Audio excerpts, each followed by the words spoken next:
hereby call to order this special meeting of the Board of Education for Wilmette Public School District 39 for Thursday, August 13th, 2020.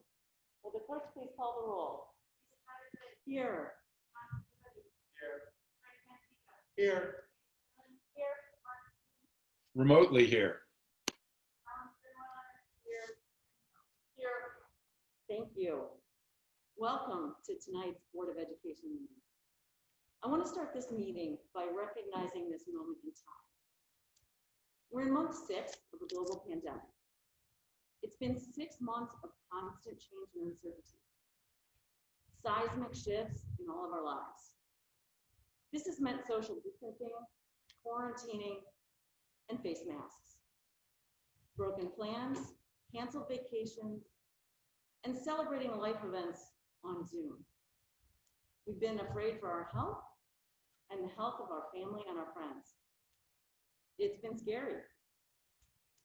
Our kids have been on this journey with us. They've been staying at home, staying away from friends, and engaged in remote learning. There were no end of the school year celebrations or graduations, no sleepaway camps, no sports competitions, and stressed out parents who are home all the time. They've been trying to make sense of this, just like we have. These seismic shifts have occurred for all members of our school community as well.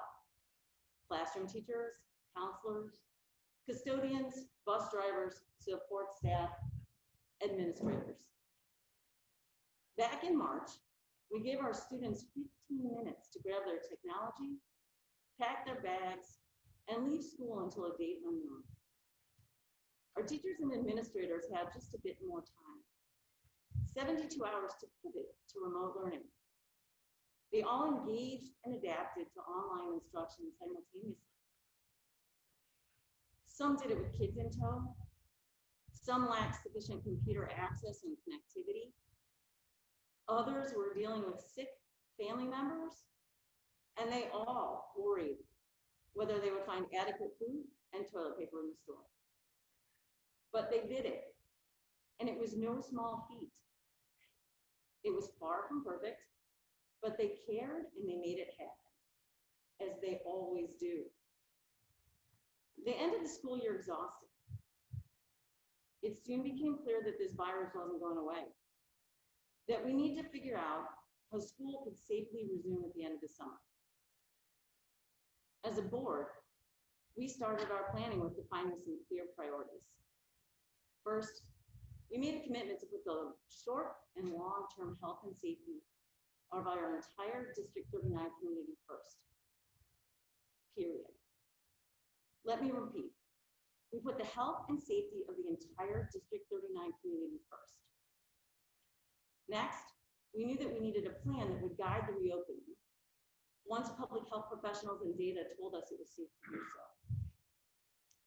We needed a plan that would incorporate a wide range of expert and community voices, and one that prioritized in-person instruction to the extent it could be done safely.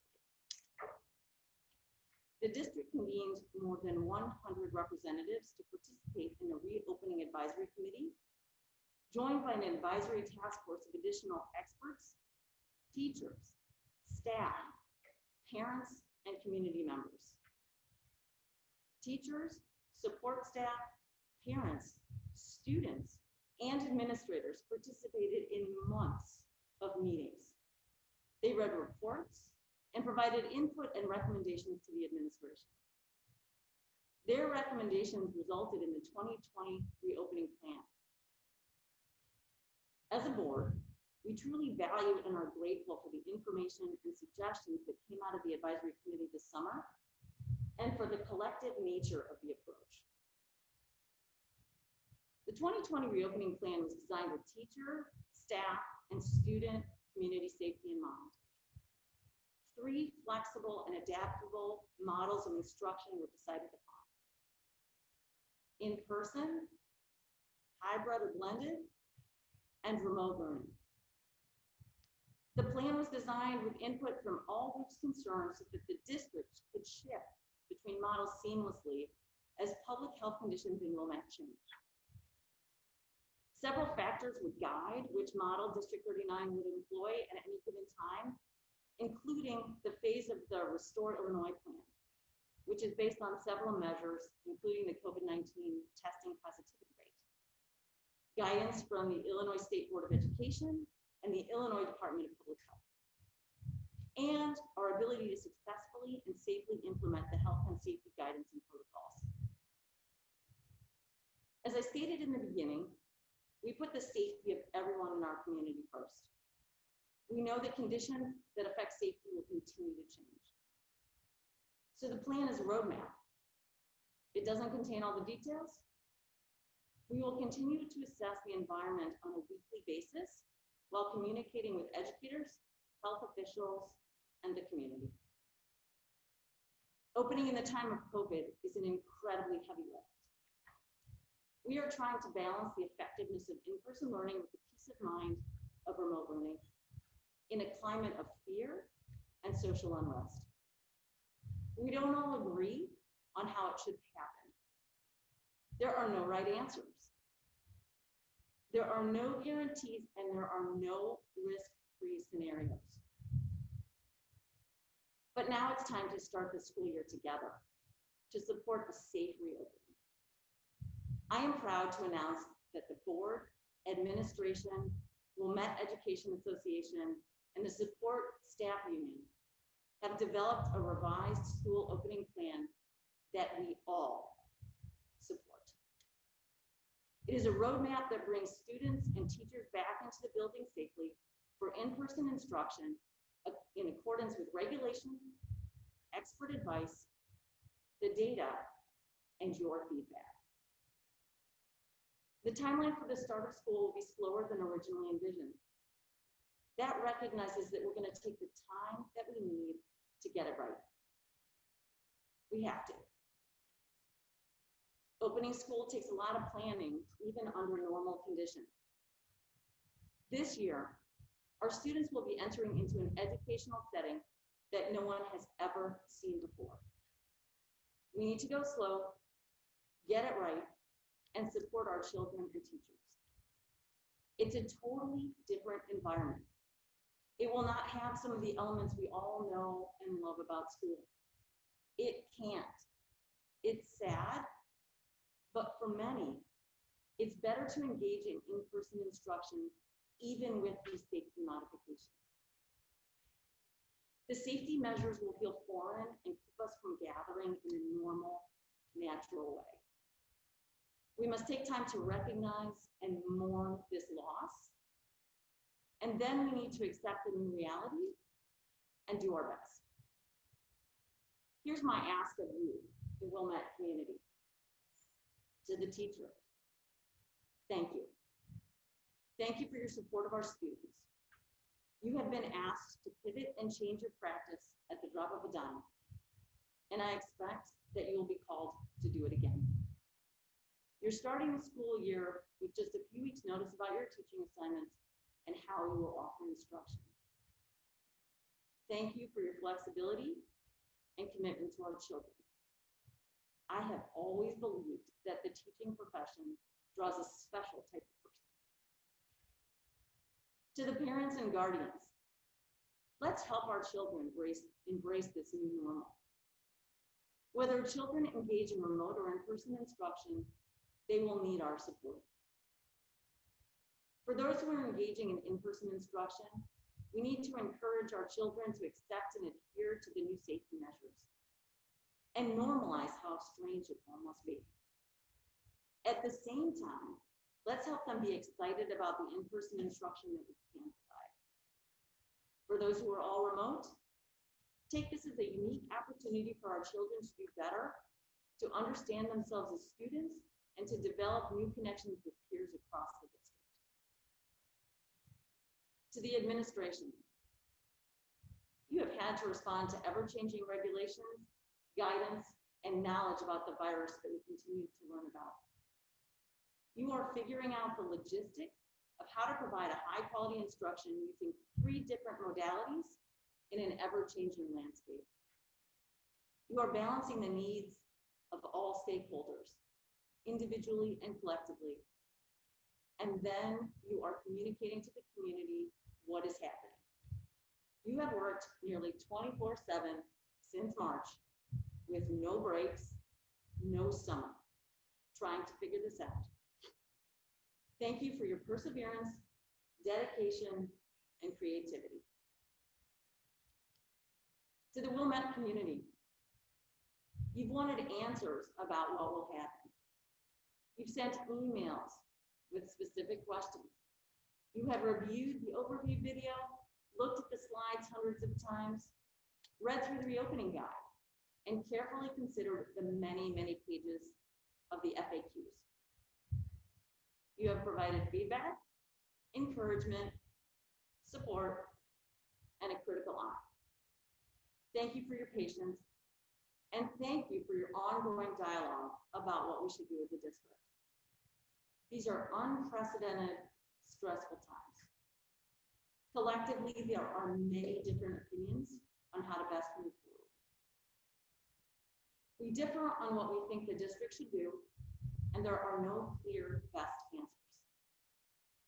But with our North Star of safety first, I know that things will work out. Moving forward, we will also find new ways to engage in ongoing dialogue with you. As we embark on the 2021 school year, we ask for your patience, flexibility, compassion, and most of all, your grace. And with that, I will start the meeting. I would like to remind everybody that this is a public meeting and that we are all among neighbors and fellow residents. Appropriate conduct is expected from everyone. We ask that people speak only when called upon, that everyone treat each other kindly and with proper respect. Refrain from distracting behaviors such as loud clapping, loud conversation, cheering, or booing. This is an opportunity for the community to address the board. I must remind all guests to use the microphone, state your name and community of residence, and by board directive, you are allowed 3 minutes.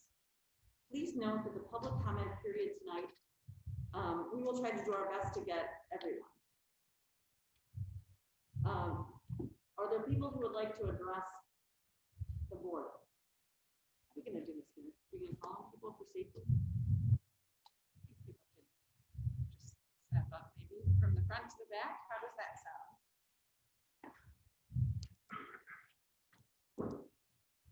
Did you say introduce yourself? Oh yeah, can you introduce yourself and your community? Okay, can you hear me? Oh, not exactly.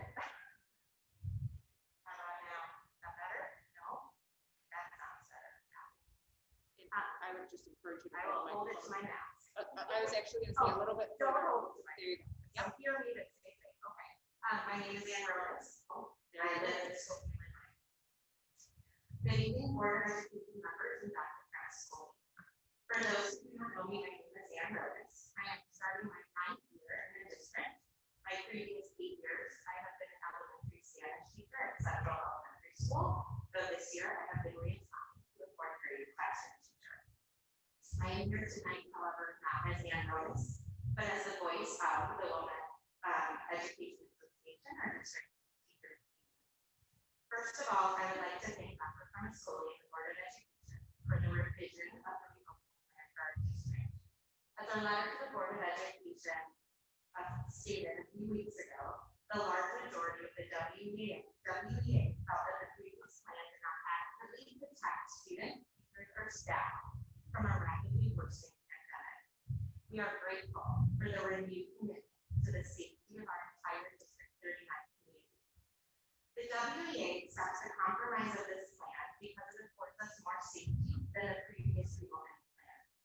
The revised plan allows for both the WEA and the WSSU, the support staff union, to negotiate with you and agree upon important metrics that will be used in determining how and when in-person learning can and will be implemented. The strength of this revised plan lies in our ability to bring children back in slow, controlled manner, while we immediately learn whether or not the health and safety protocols can be enforced consistently and effectively across all of our learning environments. We look forward to collaborating with the administration, the Board of Education, and the WSSU to assess the success and feasibility of the plan and make modifications needed. As we progress through each step, we must continuously examine our practices and safety procedures and be ready to pause or modify the plan if needed. That being said, we still feel strongly that remote learning is the only truly safe option for learning in our current reality. COVID-19 is sweeping through our country. Region 10 currently has a positivity rate of 36%, while Wilmette has over a 4% positivity rate. Every day, new information from scientists, medical experts, and infectious disease specialists informs us more about COVID-19, and none of the news is good. For example, today, the World Health Organization released information that says, and I quote, "There are certain places where COVID-19 spreads more easily. Crowded places, close contact settings, and confined and enclosed spaces, especially those with poor ventilation," unquote.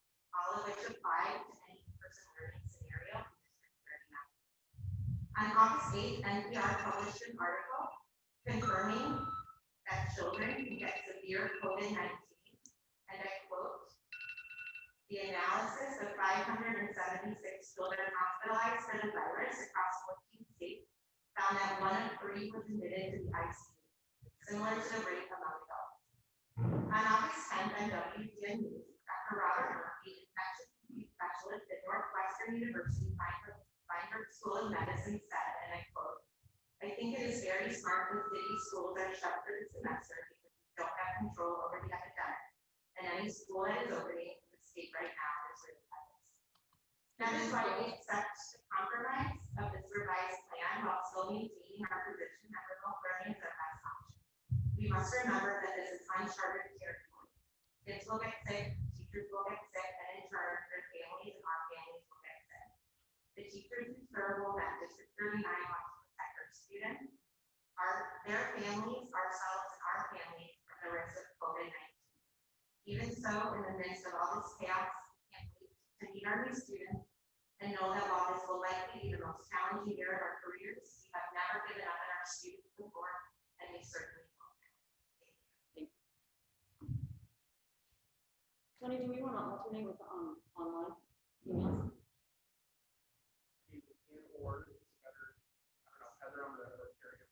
I'm going to suggest it's probably better to hear the people present first, just because of the camera and technology, and then we'll switch to the online submissions. Good. And I apologize, we do have a timer going to try to adhere to great. that 3 Yeah. minutes. So just pay attention to that. I think Katie Lee has the timer over there. It will go off. If you could just try to wrap up your comments at that point. And I apologize, we didn't mention Yep. that right from the start. Thank you. Yep, please.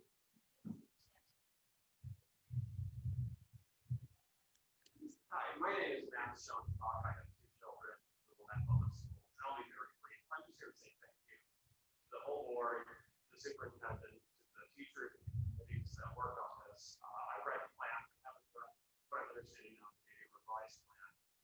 But as I knew the plan, it was a very common sense, science-based approach to school reopening that accommodated a lot of different preferences, opportunities for at-home learning for families who may not feel comfortable, or who may have, health issues that put them in a high-risk category. But I want to state for the record that my survey of where the scientific organizations who have addressed this issue come down on suggests that they are uniform, that in-person schooling should start, that the benefits far outweigh the costs, especially for the Patriot model. So the National Academy of Sciences in the United States, the Center for Disease Control, and the American Academy of Pediatrics have come out very strongly for in-person instruction, certainly for at least grade school children, as have their European counterparts, their Canadian counterparts, and their Asian counterparts. So I want to thank you very much for listening to the science and listening to the experts on this. Thank you. Thank you. Are there others who'd like to address the board?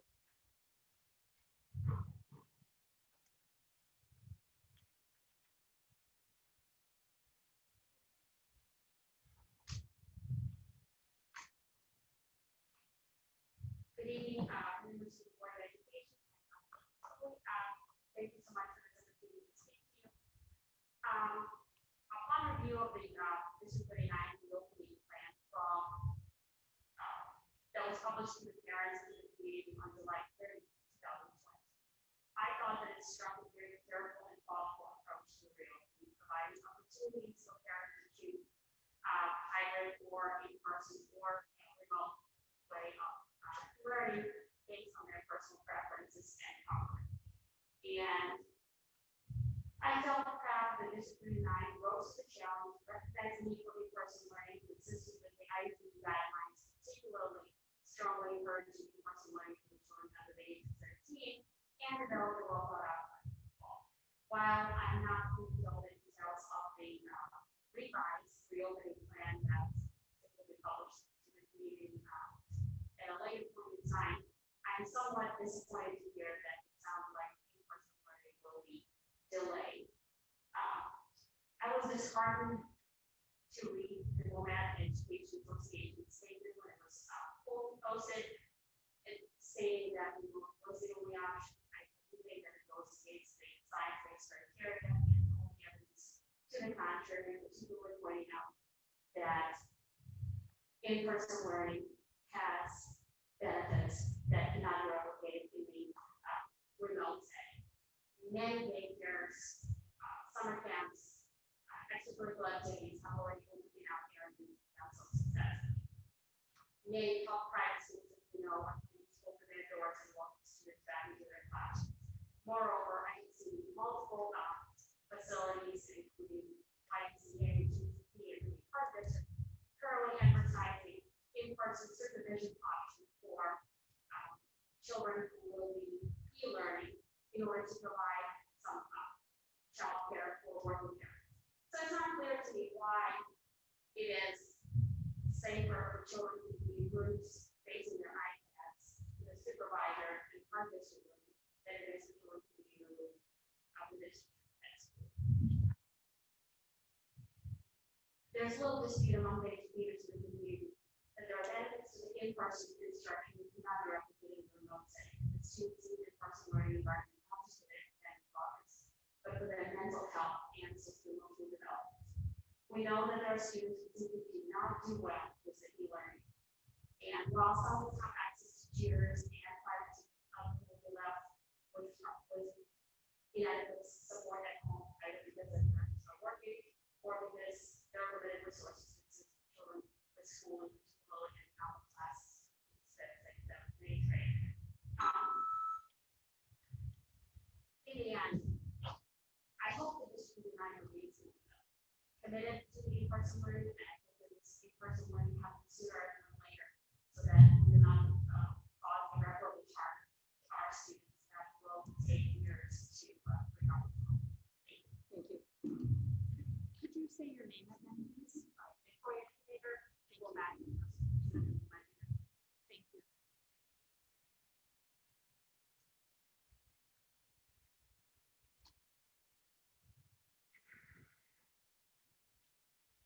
Are there others who would like to address the board?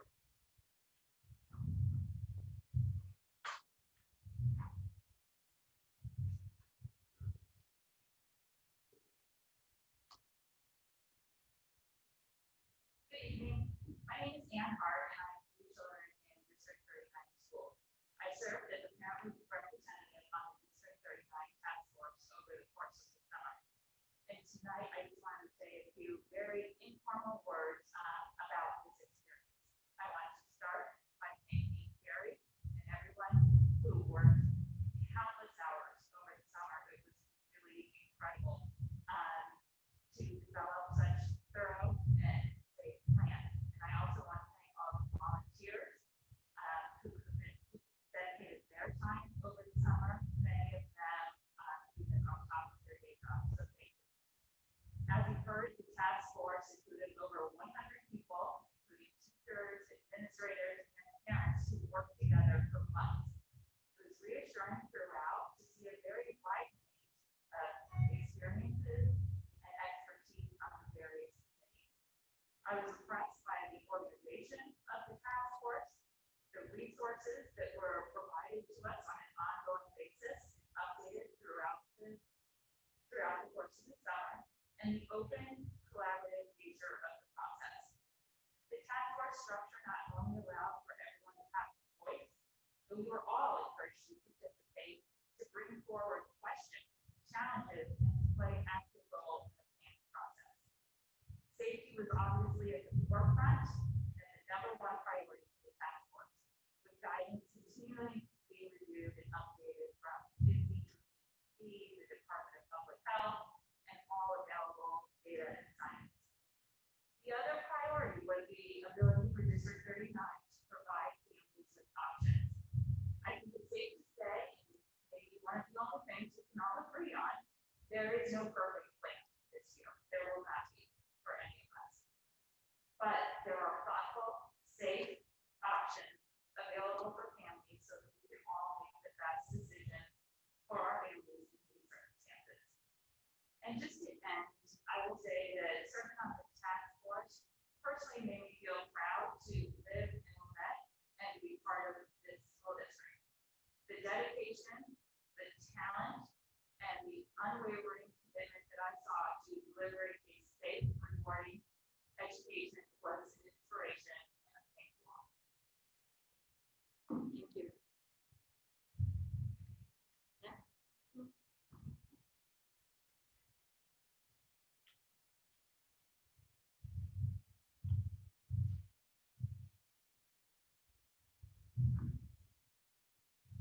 John Albright, District 39. I have one child in the district, and there's been a lot of information going back and forth on all sides of this. And I thought the first plan struck a nice hybrid balance approach between remote and in-person learning, and was supportive of that.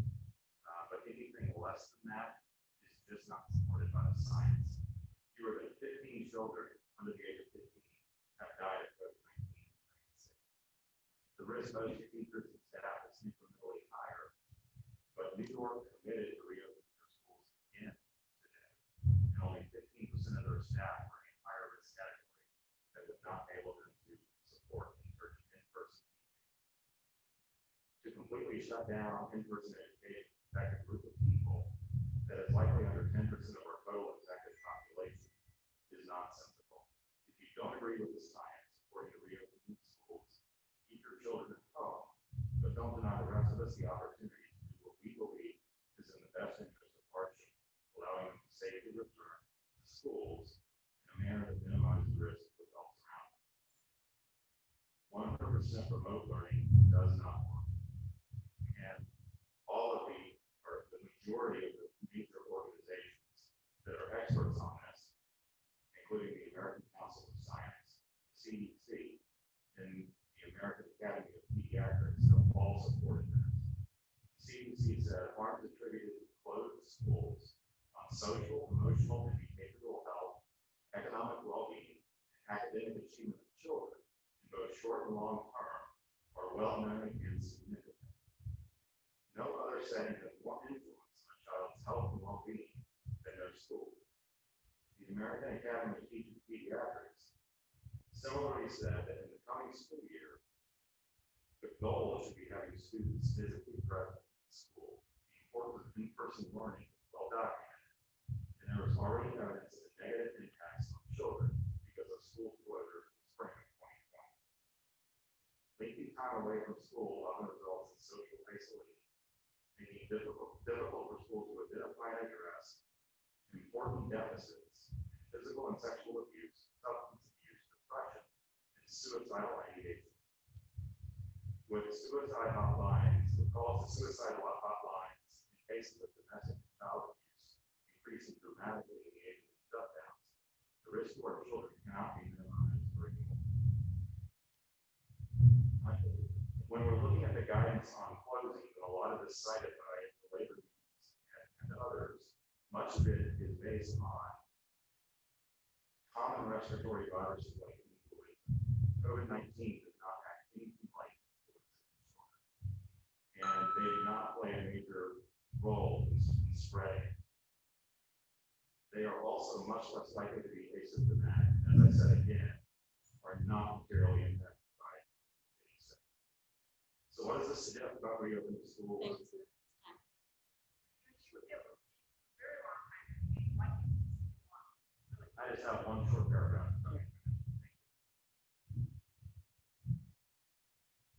Schools have opened successfully in the Western world without significant case counts, illnesses, or death.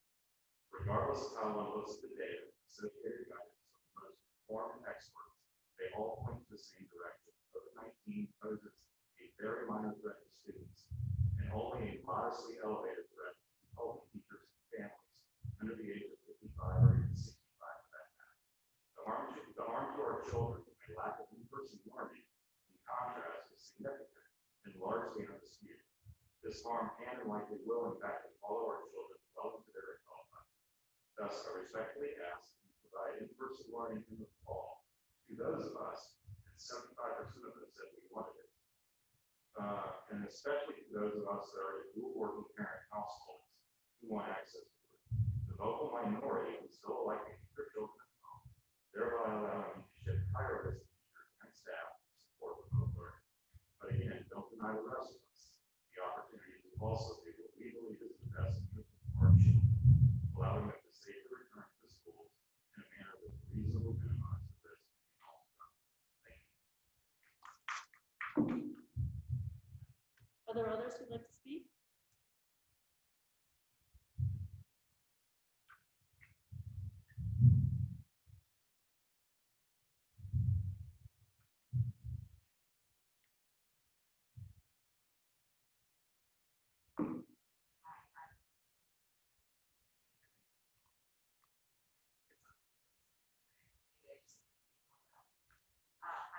I'm the president of the daughter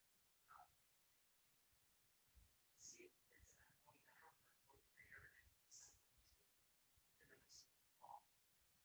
And did not have prepared remarks, so I felt on the seat prepared. So here relative to my first one, I supported the original plan. I thought it was well thought out, balanced, and really kind of for individual comfort level preferences I've seen through this, and then I said, people need to make individual choices in that way about that. My perspective also is over 20 years now in industry and consulting to all types of healthcare organizations. And the last 5 years I've worked for three pharmaceutical companies that is complicated by the contact clinicians, people who are scientists on a daily basis. I'll say that the plan following the science, my scientific contacts that reinforce the benefit of in-person learning and opportunity to have that has outweighs the mental health risks. Also, last weekend they sent multi-year and provide a very balanced look at that. So I just wanted to reiterate my support for the original plan. I seem to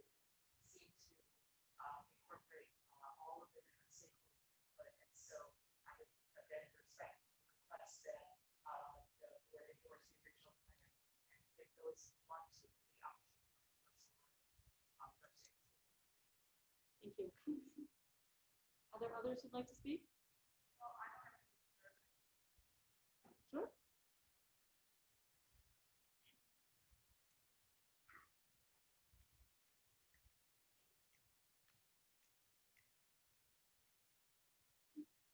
So, my name is Elizabeth Pendergast, and I'm a single parent. My child is 23, and this is a really horrible plan.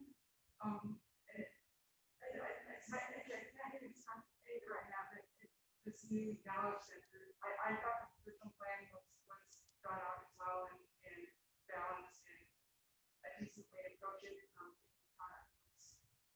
Thoughts on it, and science, and now finding out that there will not be any in-person learning. It's just being a privacy. I think for kids, especially kids in elementary years, it's my son. He told me at the end of the 6 weeks, first 6 weeks in spring that he was actually depressed. He was so isolated. Everything's cut off from him. He had no activities. Only learning in the morning. Just feeling not really exhausted with in-person learning and contact and in-person instruction. It's just not. It doesn't work. Really, it's not. It's a very poor substitute. It's what I found watching firsthand. And it does affect these kids, right, especially the younger kids, and I don't understand why this be considered not to go, especially if people the option. At this point, and there has been science to support, it has all been bad news, and every time the doctors come forward or said anything in support of this, they've been censored, or they've been taken down, their information removed from the mainstream news. So this is really, there has to be a thought out approach from all angles, and it was a very good approach to July very speaking on this, and how they talked about both the current and in-person instruction. That should be an option for people that want to send their kids to school with the mask. If the masks work the way everybody said they work, then that should be, that's tremendous protection if the masks work. So, and COVID-19, there's been information indicated many people may test positive for it, but it is, again, it does not weigh, it does not make it, the advantages of having a cell phone do not, the disadvantages outweigh the advantages of having cell phones, the present in person instruction. And I'm not expressing myself at all, I'm sorry, angry inside, I ask you respectfully as well, that you consider opening these schools for in-person instruction. Thank you. Others?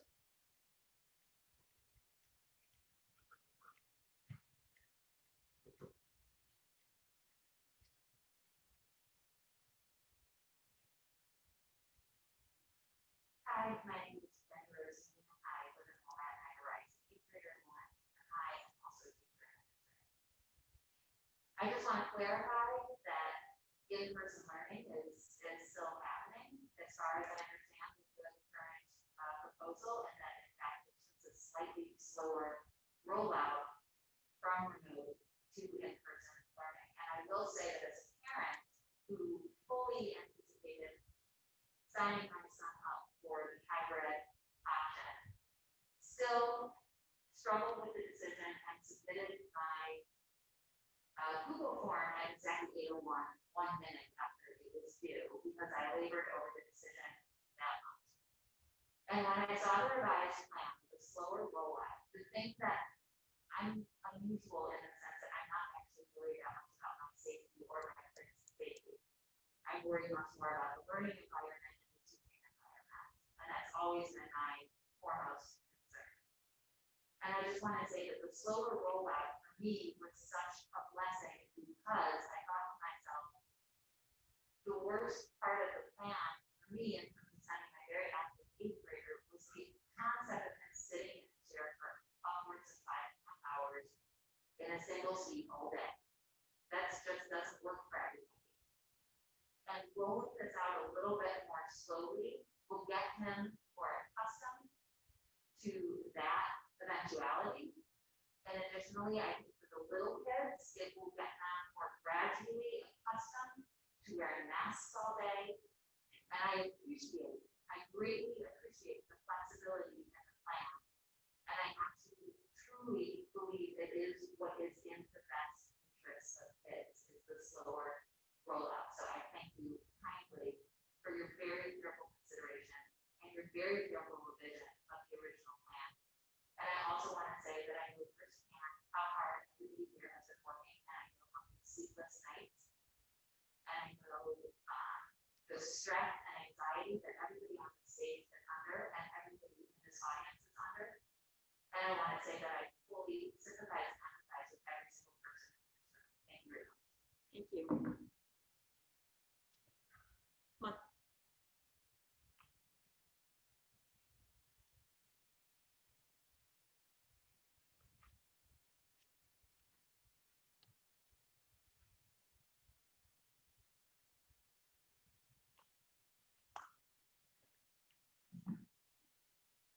Hi, I'm Louis Weiler. I am a parent of 39, have 2 children.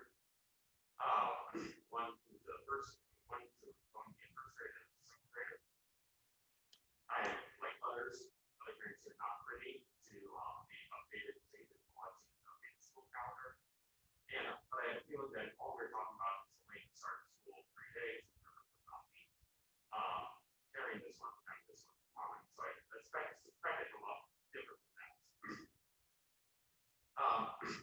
physician, my wife's an infectious disease physician. My sister's a physician. My father-in-law is a physician. My mother-in-law is a nurse. He's been wearing 95 masks. We've been seeing COVID patients. It's scary. I understand it's scary. But as my daughter, who was his first student last year, told me to remind the school board and all the teachers, Franklin Delano Roosevelt said the only thing we have to fear is fear itself. The first time I saw a COVID patient, I was terrified. I wore N95 masks with a full mask over it and face shield. Our children do not have COVID. They don't carry the diagnosis. Even if they did, we are adults and we can take the correct protective measures to protect ourselves. I have heard more about the risk to the adults and almost nothing about the risk of children being in school. And that's because the science would say that the risk of children is minimal. The science would say that children under age 10 are the least likely to spread this virus. This has not only to do with viral loads, this also has to do with them having to pick up with small social networks. Social networks that make it smaller by closing the school, which is part of the reason for the death rate. This has to do with their physical distance from us. Someone this tall is not at the face level. They are automatically having a foot or two of social distance just by their diminished stature. But I would also like to quote Kaiser Wilhelm: the worst enemy of a good plan is the thought of a great plan. I'm probably misquoting it. We have never developed a coronavirus vaccine. There have been 3 novel coronaviruses in the last 15 years. There have been other zoonotic illnesses that transmission with humans since 1974 with Ebola. This has happened to do with worldwide changes in how we develop and how we enforce and change human behavior. There is every evidence we will have more of these in the future. There is no evidence and nothing to support that there's going to be any material change in vaccine or our human behavior or our exercising of rights as a United States citizen over the next 30, 90, 180 days that is going to make any delayed start to the school year anything but a no start to the school year. I can speak more, but I respect the time. Thank you very much. Thank you very much. Others who'd like to speak?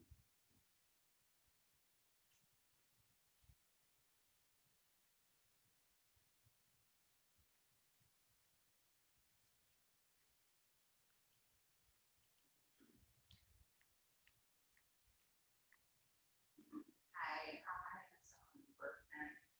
I'm a parent of one child currently in the district, and I want to thank the task force for extraordinary work they did over the summer. I read through the plans and my hours looking at all our options, and was really excited that my son was going to be able to start first grade in school learning, and that we were being given that option. And I really felt like the task force even went beyond what was really being asked from the CDC and everybody that is giving us the guidelines. I mean, I really felt like it was taking things a step further, which made me get more comfortable letting go back.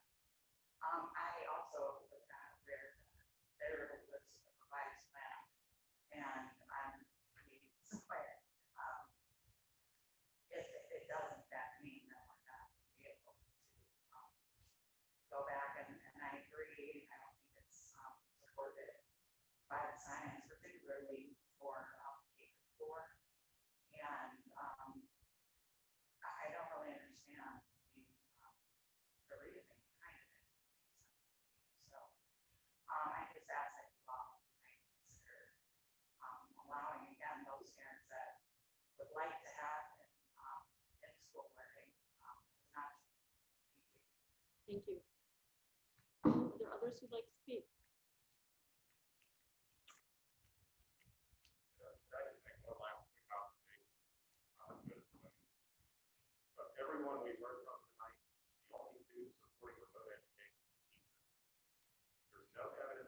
sir? better interest. Yeah. We actually have a process where you get to speak and then you can speak again after everybody else has spoken in a second time. Okay, I don't know.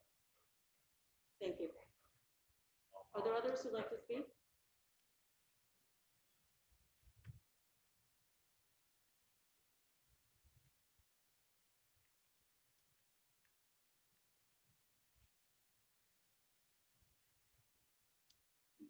Hi, my name is Lynn Falker.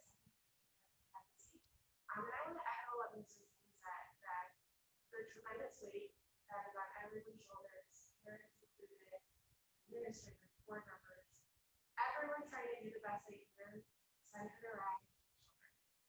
And that is the perspective that I come from, working and specializing in working with children. And one thing that I first want to clarify is that all teachers want to be back with their kids, promote teaching as 5 times the work and half as effective. We agree. What I love about the revised plan, which I think will be so helpful for more people to understand more nuance about it, is that it puts kids first in still loving school, and learning how to be successful in this new environment, and not being expected day one to follow all health and safety protocol 100%, and letting them fail and get a gentle reminder, and letting them still feel safe in school and see their friends and their teachers and building their confidence. This is a huge transition from being remote for many, many months to feeling safe in a new environment. And I know that all the teachers that work alongside me will be working every single day to make sure that children feel safe, that children are engaged in learning. And that takes a gradual process. But we ultimately do want to be in person with our kids where everyone is safe. Thank you. We gotta I agree. It is really unfair that only the teachers know what the plan is. And I would Okay, like to we are- say, but- personally, I am furious that the low quality of Excuse e-learning that's provided in town three. Excuse me. My children's teacher had children running across the Excuse background. me. There was no attention to the children. Excuse me. We have a process. Everyone gets to speak. But in the And Dr. Primascoli will be reviewing the plan. we were unprepared. Okay, so I need to speak here and tell you that we are doing public comment, and then we will move to a discussion about the plan. Thank you. Are there others who'd like to speak? I understand that people are frustrated. I understand that you would like to learn about the plan, and we will be giving you that information when people have had their say. Are there other people who haven't spoken who'd like to speak? Tony and Heather, would you like to read public comment?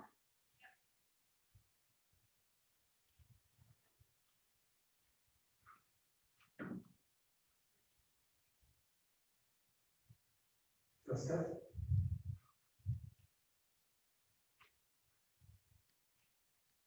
Dr. Wilmette and I will go back and forth with regards to the public comments that we received on.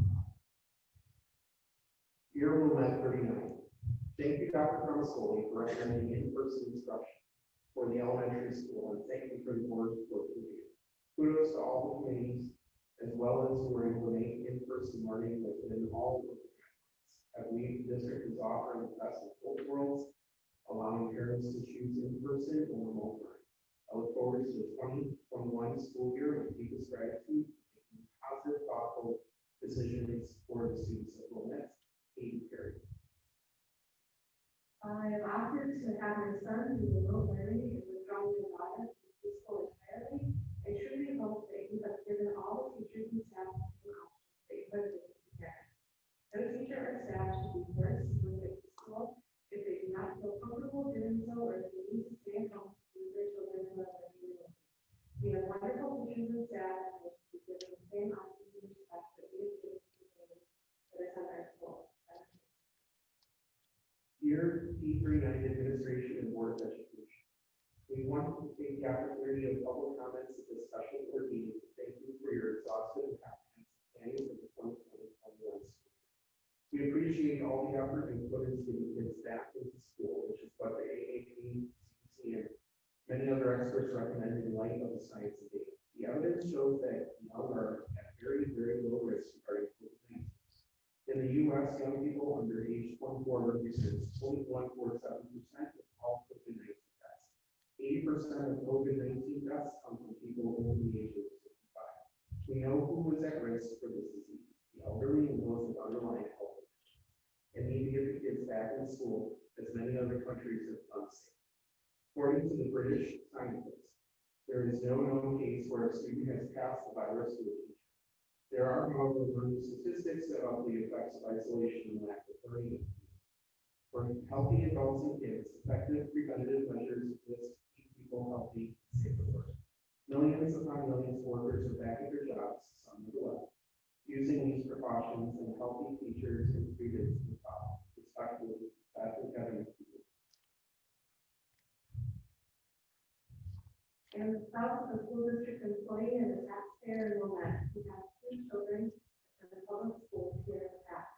I'm interested in schools reopening in a safe manner. I'm interested in how the Board of Ed and the District of Administration can ensure this is accomplished. I would like a ticket to your public and investor event. If a student is sent home or quarantined with a diagnosis response decision chart, but does not themselves test positive, with their T39 siblings be excluded from school as well. The FAQ document describes positive tests in siblings, page 28, but not symptoms or Ryan Esper. Dear board members, we would like to extend our support to the board's steadfast commitment to in-person learning. The board and the committee has helped make the difficult decisions. We appreciate both your team's logic and facts for the decision-making process.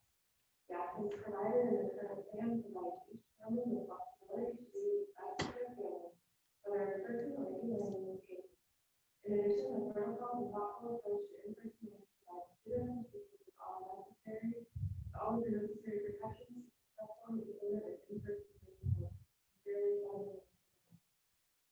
I've always been very impressed with District 39, and I have felt that the board has made decisions based upon best facts and knowledge available. It has recently come to light that coronavirus is airborne. It transmits through aerosol. Most of the safety planning done so far to safely open schools is nullified by this information. 6 feet of distance won't keep people safe. Masks only won't keep people safe. Being inside won't keep people safe. Additionally, it is also recently come to light that children aged above 10 transmit the virus as much as adults. In younger children, we have an extremely high virus count in the doses. Bringing our kids to school is a recipe for disaster in our community. And lastly, Illinois' ruling 7-day average of infected people per 100,000 is going up daily. Last I checked, we were around 13 infected people per 100,000. The European countries who successfully opened schools all had numbers below 3 infected per 100,000. Wilmette cannot provide a safe indoor and in-person environment. This isn't the fault of District 39. This is the fault of our government. I am keeping my 6-figure safety at home, learning remotely. This year, I'm not doing this not just for our family safety, but also because it's ethically the right thing to do for the teachers and the community at large. This is going to be hard for me and him. It's going to be hard for me and him, yes. It's going to be a slog of a year, but one extra death is one too many. The right thing for the board to do is not be a part of the problem, to not pretend that all will be loved with in-person learning. The right thing to do is take a stand against the majority of the district parents who understandably want a normal year. School should be remote. A normal year is not my parents. The right thing to do is hard, but it is worth it. That's Sarah Filter. Strongly support the lobby of offering the option of remote and hybrid learning to students. Plans have been made based on the information provided from the district related to the site and all the other stakeholders. My main 2 concerns is 1, when will kids go back to school? When there is a vaccine, because it could be the entire 2020-2021 school year. 2, have teachers been educated on how to improve e-learning? Because rumor has it no one feels prepared to teach e-learning. No one has been prepped for the possibility, and our kids have been out of school since March essentially. Last year's e-learning was long. The rest of the world can go back to school with precautions like masks, hand washing, social distancing, and plastic shields / desk protectors. How can an affluent district like 39 not be able to put these kids and teachers safely back in school? Jesse Burke. In-person learning is a must. I am writing a email to Principal Thomas I believe in returning to in-person learning. As I stated in my multiple emails to the district throughout the summer, there is no data that shows the Wilmette or the New Shore Township are at risk for COVID-19 outbreak. Wilmette currently has a 3% positivity rate based on national data. Based on national data of prisons, cruise ships, and homeless shelters, all the global population. Capital and more small businesses test for people with asymptomatic. Numbers are numbers and will not be relevant to much in a high-risk area with a large safety case. On a personal note, my 3 sons have been participating in Carolina today. They play 3 to 4 days a week, all summer and winter. They participated in the multiple state hockey tournament in Blacksville, Illinois in early July. As of today, also 11 there is not one field coach who has tested. All players and parents have followed all the guidelines of the and the ice rink. We haven't had any problems. I foresee the same for our town and school district. I have been reminded by several friends and daily members who have been that will not be vaccinated the way there is such a chicken pox. The virus is mutant and therefore any vaccine will most likely be closer to the flu shot or the never flu vaccine depression anxiety. Things that are on the rise in children and adolescents because of social isolation related to at-home. COVID-19 is not on the rise in children and adolescents. COVID is not nearly as detrimental, not as depression, anxiety, and related. It will not be a cure. COVID-19 is not a disease. You must learn to live with it, not hide from it. You need to move forward and your life back to normal. If we move forward and have to go back to it, we can easily adjust. We need to cautious and not return to school without justification. The worst thing we can do for our children. Please allow the families of this community who are comfortable with treatment and in-person learning to have school to begin Thank you to the board and the school district for supporting our families in such a comprehensive reopening plan. When possible, being in person is extremely important to my family. Our learning, mental, and emotional health will be best served in an in-person environment. I thank our teachers as well for their dedication. Sincerely, Amanda Myers. Starcom. I'm not one to send out emails about tours and this is just getting on. My wife is an ER doctor and is on the work every day for months and her income /35% now in 1 month.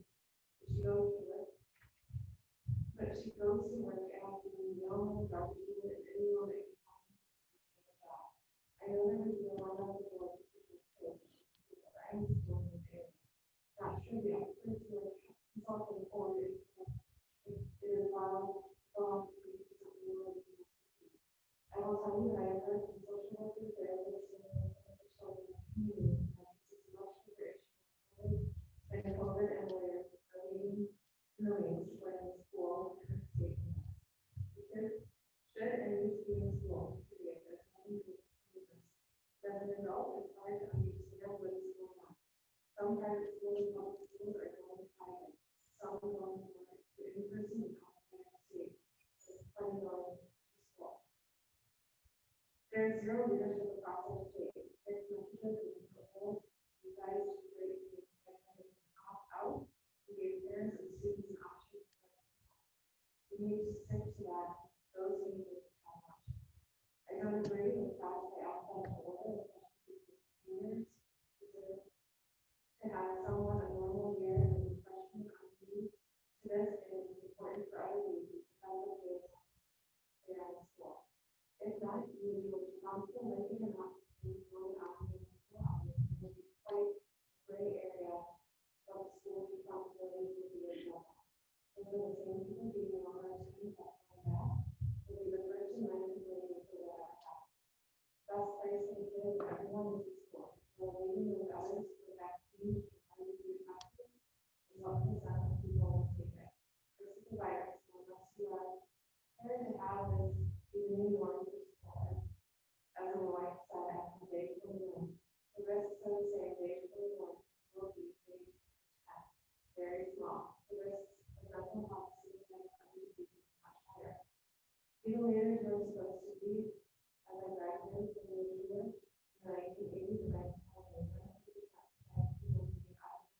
my eighth grader at WJHS. I filled out the surveys for Lucier High School and WJHS for hybrid teaching learning option, and I'm still in support of that. I'm also an emergency physician currently working in the ER in Chicago. I so strongly support the choice of hybrid learning teaching as school remote teaching was severely lacking in the spring. There are plenty of people in our community working now with safety precautions in place. The mental health of the children is suffering greatly. The quality of remote teaching in the spring cannot qualify as education. I feel the teachers union as in a minority group of parents is dominating the conversation in social media with tactics that we hear and believe, not facts. The option of hybrid teaching learning should still be offered to start the year. Nicole Schrader. I'd like to apply to bring men between the plan in place that the results of taking health, many factors affecting the important decisions placed in front of us. The plan, which seems to have overwhelming support for the safety of students, teachers, and administrators very well. Although this is not goal, it is a kind of all for children's education. Undoubtedly, the children of this community will benefit greatly from the current plan that allows for the best possible learning environment for each student and family. While I fully support the current plans for learning, I am not that and certainly sympathetic to concerns of the grades. Every individual and family is entitled to their own decisions and not to be face. The current plan seems to allow everyone involved to make the best decision for their family. If we are faced with the prospect of remote learning, I have request that I feel very strongly about and I hope to provide universal support. To enhance the remote learning experience, I strongly believe that teachers should teach from their classrooms, even if students are not home. I believe this adds a layer of accountability and realness to both teachers and students. While each family faces different challenges with the prospect of remote learning, we all must adapt. And I feel strongly that decisions made using the background tools of the classroom in one side. I also believe that this will make potential transitions to a hybrid learning easier for all. Thanks to all of your work. It's very difficult topic, and I sincerely hope we move forward with a thoughtful and robust school plan to lay out all of. Please keep the current reopening plan in place. E-learning is not just realistic from a kindergarten who's just about for 5 to 2 days before school starts. She needs to be at school in person. She has been so good about wearing her mask as part of her games this summer. She thrives on structure, and as a single mother, I simply can't supervise her e-learning at home on top of working full-time and taking care of 2 younger children. Please open elementary schools in person, especially kindergarten. Stephanie Seaborn. During the office person board meeting for the public, could you please comment on how much notice we will have of having to go back to fully remote, i.e. government back to basically, working parents need much notice to talk about. Hello, we have 3 kids enrolled in T39 schools, 6th, 3rd, and kindergarten. I know there are no easy answers right now, and I do not envy your position. However, I want to say that I've been impressed with the thoughtfulness and preparedness of the plan that was presented to parents. Nothing will be perfect, but I feel like what you created gives our kids a strong chance to be in person this fall. My husband and I are very in favor of a hybrid model for 5 through 8 and in-person school grades. We believe in-person time at the beginning of the school year is crucial to create bonds for learning. Data has shown that there are safe ways to do this, and we have incorporated that as possible. I believe it's very likely that we will be out of school this fall and winter with the virus, and this would be our best option to have in-person learning instead of positive schedule for the school year. I am very nervous both from a learning and personal health perspective about the likely possibility of a full year of remote learning. This is not how my children learn best, nor will be good for their mental health. Furthermore, it is a hardship for me working part-time and needing to figure out childcare support. The market and the needs who can support e-learning is outrageous now and largely driven by fear. I don't expect a perfect plan. I expect you to do your best to protect teachers and students while providing high quality learning. I don't see how you can teach a kindergartner how to read music. We will be very disappointed if we switch to fully remote option without you trying the in-person model with safety precautions we have. I know there will be a lot of divisive opinions you will receive in the coming days. Regardless of the path chosen, I want to thank you for all the effort and planning you in the summer to keep our kids safe, no small feat. That's our. And one more question, maybe the board thinks, or they want to ask another way already have to be able for different ways. If something happens to any of these kids during school hours, just because they left their normal time, I left when I graduated this year. Kids can get together at a person's house for both kids to each, pretty much anywhere, alcohol, drugs, a fight, or something even worse. That's great for everyone to have these kids in school as much as possible as soon as possible. We're about to start a horrible sentiment. Will be hard reverse, and this is not national message or even a state message. Even as an adult, it's hard to understand. So as a kid, I'm sure it's quite easy to know their cousins are in school, 5 miles south or 40 miles away.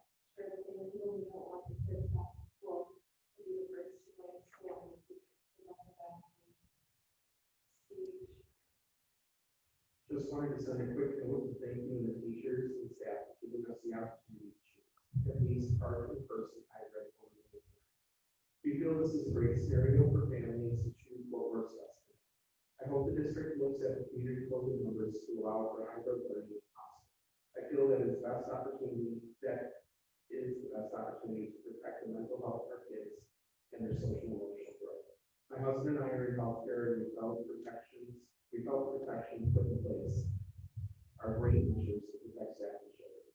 Sincerely, thank you for all the time and thought that is being put into this decision. Mention more about this. It is extremely effective to use the presentation of the school. Remember that no COVID vaccine is not to pursue health. It just not as well as COVID last year from the pandemic since average age of 85. But 70% of mature teachers under the age of 50, they are not significant. Even if we continue to take the price for the irrational anxiety of teachers. You can say under what conditions they would be willing to teach the first again. Meanwhile, science teachers are doing experiments on their teaching super accessible art classes and not doing teachable enrollment. And the taxpayer is putting the law of facilities so students teachers and administrators why we have to fill those steps in the matter. It is now clear that conservative children will not be used to even have teacher power. With so little recognition of forward, we find out to be constant to actually reduce the tax rate.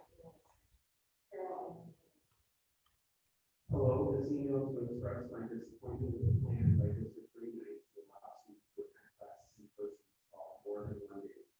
Safety precautions are not likely to be sufficient, and the decision will lead to a significant number of formats and likely to reduce COVID-19 cases, increasing in some, the result in hospitalizations and deaths. This is especially concerning for our doctors and other healthcare workers, vulnerable residents, students getting the virus, siblings, parents, grandparents, friends, plus possibly members of supermarket or other public spaces. As you know, other school districts have opened in the U.S. and have over 800 students, 40 teachers under quarantine in 6 days from home. The risk of opening for more than 1 day a week, if even that can be safely outweighs the potential benefits. Also, if there is a reopening, please make sure to excellent use of ample air purification devices so as to mitigate risk.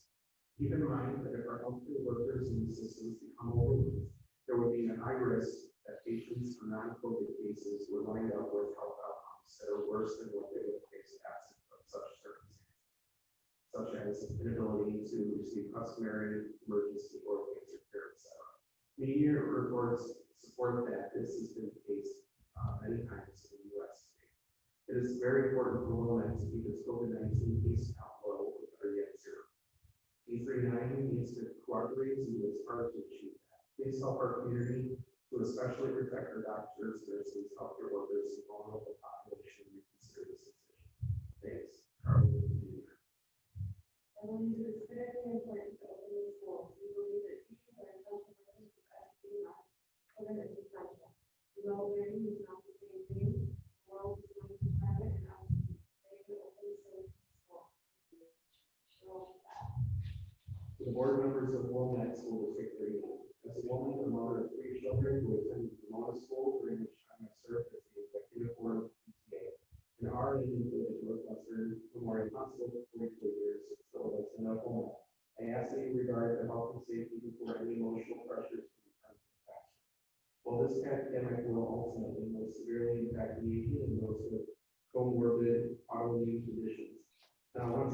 residents without risk. Our hospital recently performed the first of the lung transplant in the U.S. for COVID-related lung damage.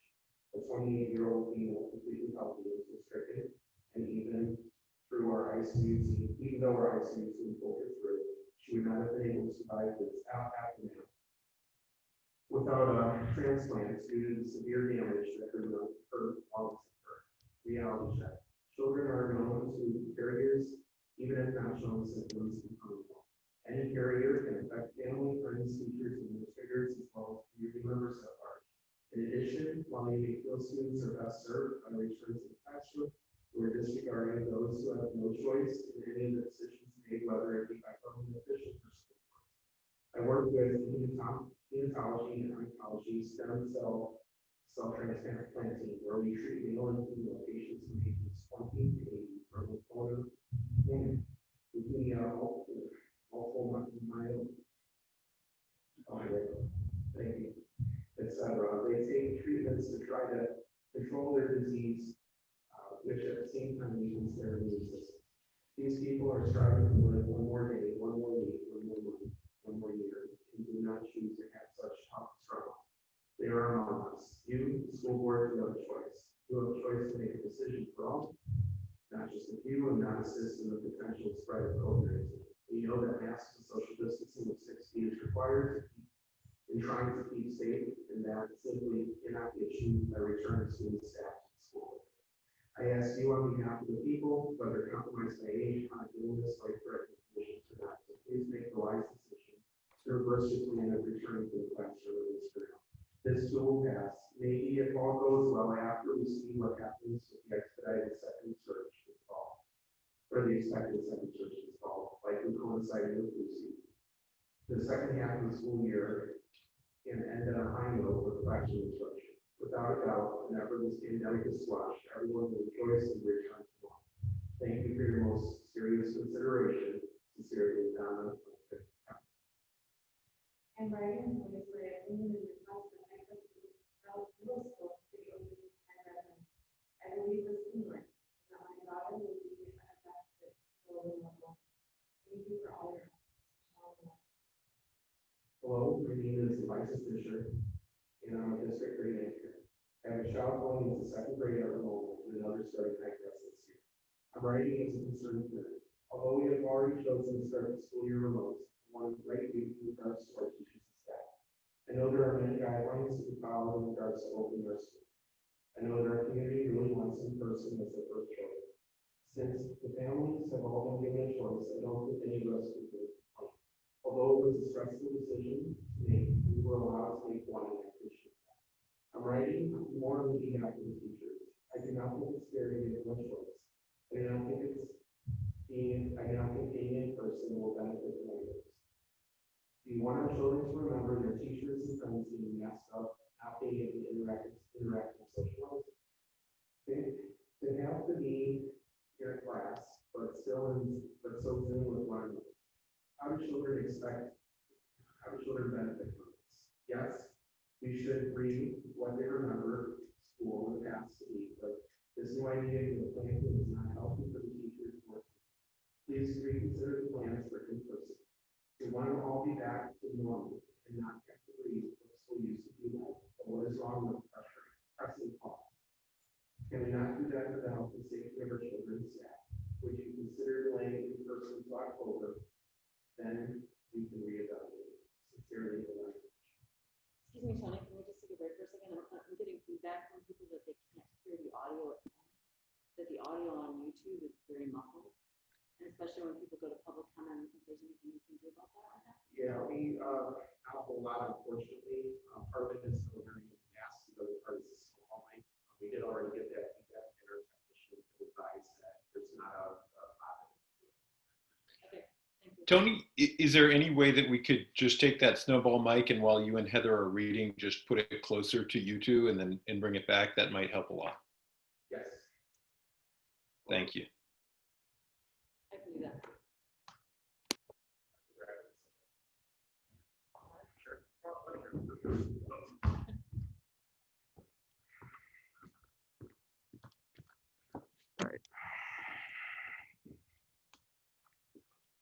Okay. It's okay. Dear Dr. Cremascoli and the school board members, I have That refrained. is dramatically better. Thank you.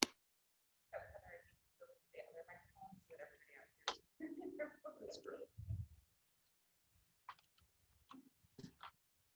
How's that? Okay. Dear Dr. Cremascoli and school board members, I have refrained from interjecting my thoughts in the decision-making process for our school's reopening plans, as I remained optimistic that the strategy would be objectively balanced the education and emotional well-being of our students, along with the safety of our teachers and children. I want to come out now to offer my comments. As Dr. Cremascoli is aware, for a matter of background, I'm a parent of 4 children in the district, as well as Vice President of Pharmacy Operations for Advocate Aurora Healthcare, which is the 26 hospital healthcare system. As you can imagine, my role in the pandemic has been involved and at times inundating. By practice and background, I have background as a specialist in the infectious disease and ICU care. I care deeply for the safety of my staff, our patients and community, and most importantly, my children. I write for 2 compelling reasons. One, I want you to understand that you have my full support for the plan presented on July 30th to the district parents and teachers. The high quality education in this district was again evident as plans sought to balance high levels of education and the social and emotional needs of our children to the best of our ability during this notably challenging time. I want to express my gratitude and appreciation to the board and the task force for stepping back, looking objectively and evaluating the details needed to deliver a solid plan during a difficult time. 2, I offer perspective. You have, without question, received all the national guidance, local incidence rate, breakdown of data and analytics that you need to continue to support a low transmission risk in children, a low local incidence of disease burden, and a significantly reduced transmission risk of precautionary measures take place to enhance safety. You are, without question, aware that this infectious disease is here with us for several years, and your decision tonight impacts far beyond the next few months. The perspective that I can offer is that our hospital front line. As this journey hit us in March, I want it to be clear to the board, the staff, and to administration that there is no question our frontline healthcare professionals were terrified. The reaction of our teachers at these very moments, I imagine, is very similar as they think about how to possibly go back to work. We lived in a world of unknowns, of non-answers, of highest risk environments. We had workers who did not want to come to work. We had nurses, ancillary staff, volunteers, and providers alike, who we relied upon to help our currently ill, soon to be ill, progressively ill, refuse to come to work due to fear. Our options were to give into fear of the unknown in managing. Hello, I wanted to voice, Mark, is this okay? Is it any better? Yeah, that's great. Thank you very much. Hello, I wanted to voice my concern about the possibility of starting a remote district. Based on experience, learning through Zooming is not optimal, particularly with younger children. Engagement level is much lower, lots of distraction at home. It's hard to teach writing, science, and art through the screen. These kids are not learning in an ideal environment, but we will still be holding them to the same learning standards. That is putting too much pressure on the kids and the parents who will be left making sure that kids are engaged. I sincerely hope that the board puts the kids in mind whatever decision we make. Thank you. James. Hi there. As a citizen of Wilmette and the mother of 3 children in the public school system, Harper 2nd, Highcrest 5th, and Wilmette Junior High 7th, I am writing to voice my strong support for the elementary, in-person, and middle school junior high hybrid models as they were rolled out by the school district last week. The positivity rates in Wilmette now are far below the thresholds and do not necessitate a forced, fully remote return to school. This is also a very privileged district. Most working parents are white collar and working from home. They are not traveling or taking public transportation regularly and therefore will continue to keep rates low. In addition to Wilmette's very low rates, each of the models presented, in-person for K4 and hybrid for 5-8, respect all of the recommendations, protecting everyone with smaller class sizes, social distancing, and masks while still allowing those relationships to form. The district has also taken ample precautions to upgrade the HVAC further improve the environment within the schools. Numerous parents have been talking about setting up GoFundMe to supply even more improvements and additional PPE for the teachers if that is needed. If the concern is that the children will not wear their masks, then there are rules and penalties the schools can use to insist that families comply or switch to remote. Same goes for travel. Our sports teams, Nutria Aquatics, has been back in the water practicing since mid-July. They have very tight protocols for mask distancing and travel compliance. It's not optional. The schools can do the same for families who choose to return to school. Furthermore, for the elementary schools, the data is just not there, is increased risk for the teachers. In fact, there is growing wealth of data that shows the opposite. Children 10 and under are roughly half as likely to spread the virus to others, and they are the ones who need the structure of in-person learning the most, provides a website. In short, we should be using this time to allow kids to have some face-to-face time in their new schools with their new teachers and their new classmates, transitioning back to school mindset and building the right relationships and routines that will set them up for better success if when we have to make that move. Numerous private schools have found ways to return to the classroom. There's no reason District 39 cannot do the same. Please hold strong on giving the children the opportunity to start this year off on the right foot in person. Thanks, Ali. Thank you for your consideration. Alicia Wilmette. Dear Wilmette Middle School Board, I have 3 grandchildren soon before the new Wilmette. 2 of them will be entering first and second grade. I'm also a former teacher. I respect any teacher who does not want to teach in person, and also any parent who does not want to send their child to a classroom. It is also of utmost importance, however, to respect and listen to the parents who insist that every classroom instruction is essential for their children. Young children need full attention, instruction, and guidance from a classroom teacher whose sole mission is to educate them. Last spring illustrated pitfalls in trying to have the working parents try to manipulate their work schedules and oversee the teaching of multiple children in the house, while 1 or 2 toddlers in the same household also demanded attention. If some parents were fortunate to have nannies or babysitters who were able to supervise the school-age children during remote work, that supervision, nevertheless, could be only good if the nanny or babysitter did not have additional babies or toddlers to supervise. Let's not forget a nanny or babysitter is not a teacher. No one can expect the interest and dedication to be as strong as that of a regular classroom teacher or a parent. Middle and high school students might be at an age that they can dedicate themselves to being in front of the computer screen all day to learn their lessons without adult supervision. Elementary school children cannot be expected to do the same. Elementary students are not only learning valuable English, math, and science lessons, but also how to be dedicated students, how to be focused on the lessons, how to be motivated, and how to love to learn. There is also no making up this deficit later on in life. It is the learning how to manage their studies and how to enjoy learning that they gain as young children that will forever help them achieve success. Speaking as a former teacher, most teachers like to think that they are valuable and essential. How essential are teachers if they refuse to teach? Parents have to scramble to find babysitters, nannies, and other humans who are not teachers to supervise remote learning and actually teach the lesson because remote learning is insufficient and teachers are obviously not essential. By providing the opportunity for in-classroom instruction, the teachers and the school board are actually saying that teachers are not essential. Evidently, anyone off the street can supervise the children in their learning process as long as there is some sort of lesson plan. There are lesson plans available for homeschooling, so why not let the taxpayers save the tax dollars and let the parents purchase the lesson plans and pay for the cost of someone coming to their house to provide instruction in person. By the way, how many teachers provided lesson plans to parents last spring? Why me? Every teacher should have known exactly what they plan to teach and how much time they plan to spend on each detail of instruction. Providing the overall lesson plan to parents could have helped alleviate frustration and feelings of insecurity as parents try to make up for what teachers could not provide in the classroom setting. You cannot blame. I am a strong supporter of in-person learning and plan to send all 3 of my kids as much in-person learning as is offered by the district. I think the benefits far outweigh the risks, or I wouldn't be sending them.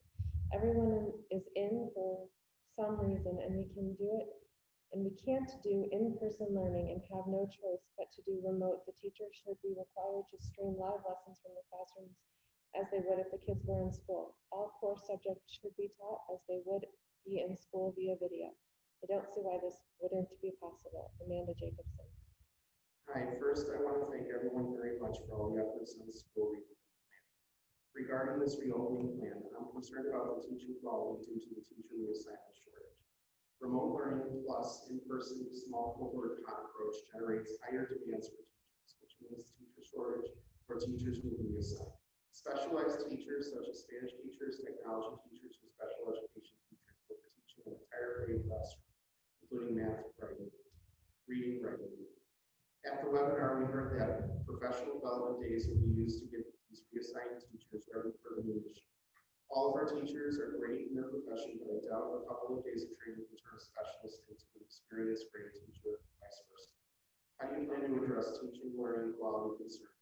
I also heard opposition from the teachers union on in-person teaching. Are our teachers on board with this reopen plan? Thank you. If the school board decides to move to remote only, as New Trier has, I think that it is imperative not only that you treat all kids equally, but that they, the teachers, aren't being reassigned to new roles. For the sake of a high-quality education for all our children, students should be assigned to classes with equal numbers of students that all attend the same school. It would be completely unacceptable to treat children that opted for remote differently from children that opted for in-person. It would also be unacceptable to reassign specials and Spanish teachers to teach regular classes as in order to maintain our high standards of education. We need these teachers to teach the subjects that they specialize in. In the unlikely event that a vaccine becomes available prior to the conclusion of the school year or we moved into phase 5, it would be great if all children could return to a normal pre-pandemic in-person environment, offering continuity to all children and not just those that opted for in-person. There has been so much stress on providing continuity to in-person classes, but zero continuity being offered to students learning remotely. At the very least, the school should remain remote only until the first semester ends on January 22nd. If at that time the situation is reassessed and the school and a choice between in-person and remote is once again given, at that time the classrooms may need to be shuffled, but it would at least ensure continuity for all children during each individual semester, as well as ensure the teachers are teaching in their appropriate roles for as long as possible and that the schools are offering the highest quality education possible. Ben Tolsky. Good evening. We are new to District 39, just moved from CPS to Summer, for one and only reason, and so my kids can attend suburb schools and do D39 service. We could not be happier after D39 made the announcement about the reopening plans. For us, it was a no-brainer to choose in-person learning. We have an incoming first grader, Jeanette, and a 3-year-old, almost 4-year-old with special needs and extensive IEP that will attend pre-K. Remote learning for my 2 children does not work. My 6-year-old is in therapy currently because of how emotionally difficult and stressful learning was and the isolation from his peers for months. A child with special needs cannot sit through a Zoom meeting and do everything fine. My son has been in private therapy since 3 months old and until 3 years old, and then started receiving his services through 9th school after age of 3. This spring was the first time in his life that he stopped making progressing with the skills he's gained so far, and that is due to the fact that he's not benefit at all from learning or therapy. I'm so grateful to D39 for making the right decision, letting parents choose what's best for their kids. I understand not every parent is ready to make that choice, but I'm glad that D39 is hearing parents like me and realizes how important getting kids to school is for their emotional well-being as well as their physical. Thank you very much. Kaja Porter. For the consideration by the members of the District 39 Board of Education. I am the parent of a rising 3rd grader and a rising 6th grader in District 39. Let me begin by saying that I was personally pleased with the school reopening plans presented by the district at the end of July. Weighing all the variables, including health, safety, and social emotional concerns, we chose to opt for an in-person and hybrid learning for both of our children at the elementary and middle school level. We believe that this is the best decision for our family. I also understand and respect that other families with access to the same information may have come to a different conclusion. These are complex decisions. The ability for a family to choose was key for me in supporting the plans.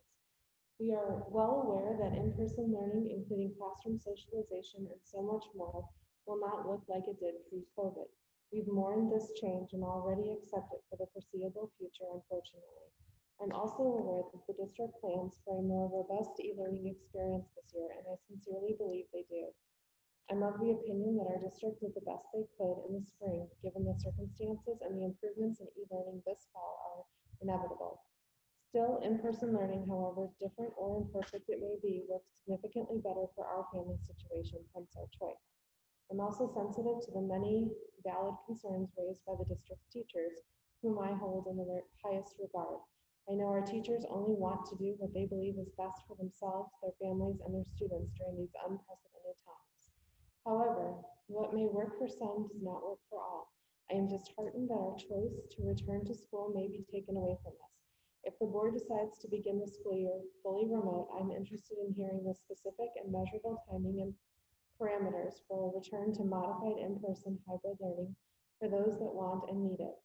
I was pleased with the district's plan that offered parents a choice, acknowledging that some don't yet feel comfortable returning.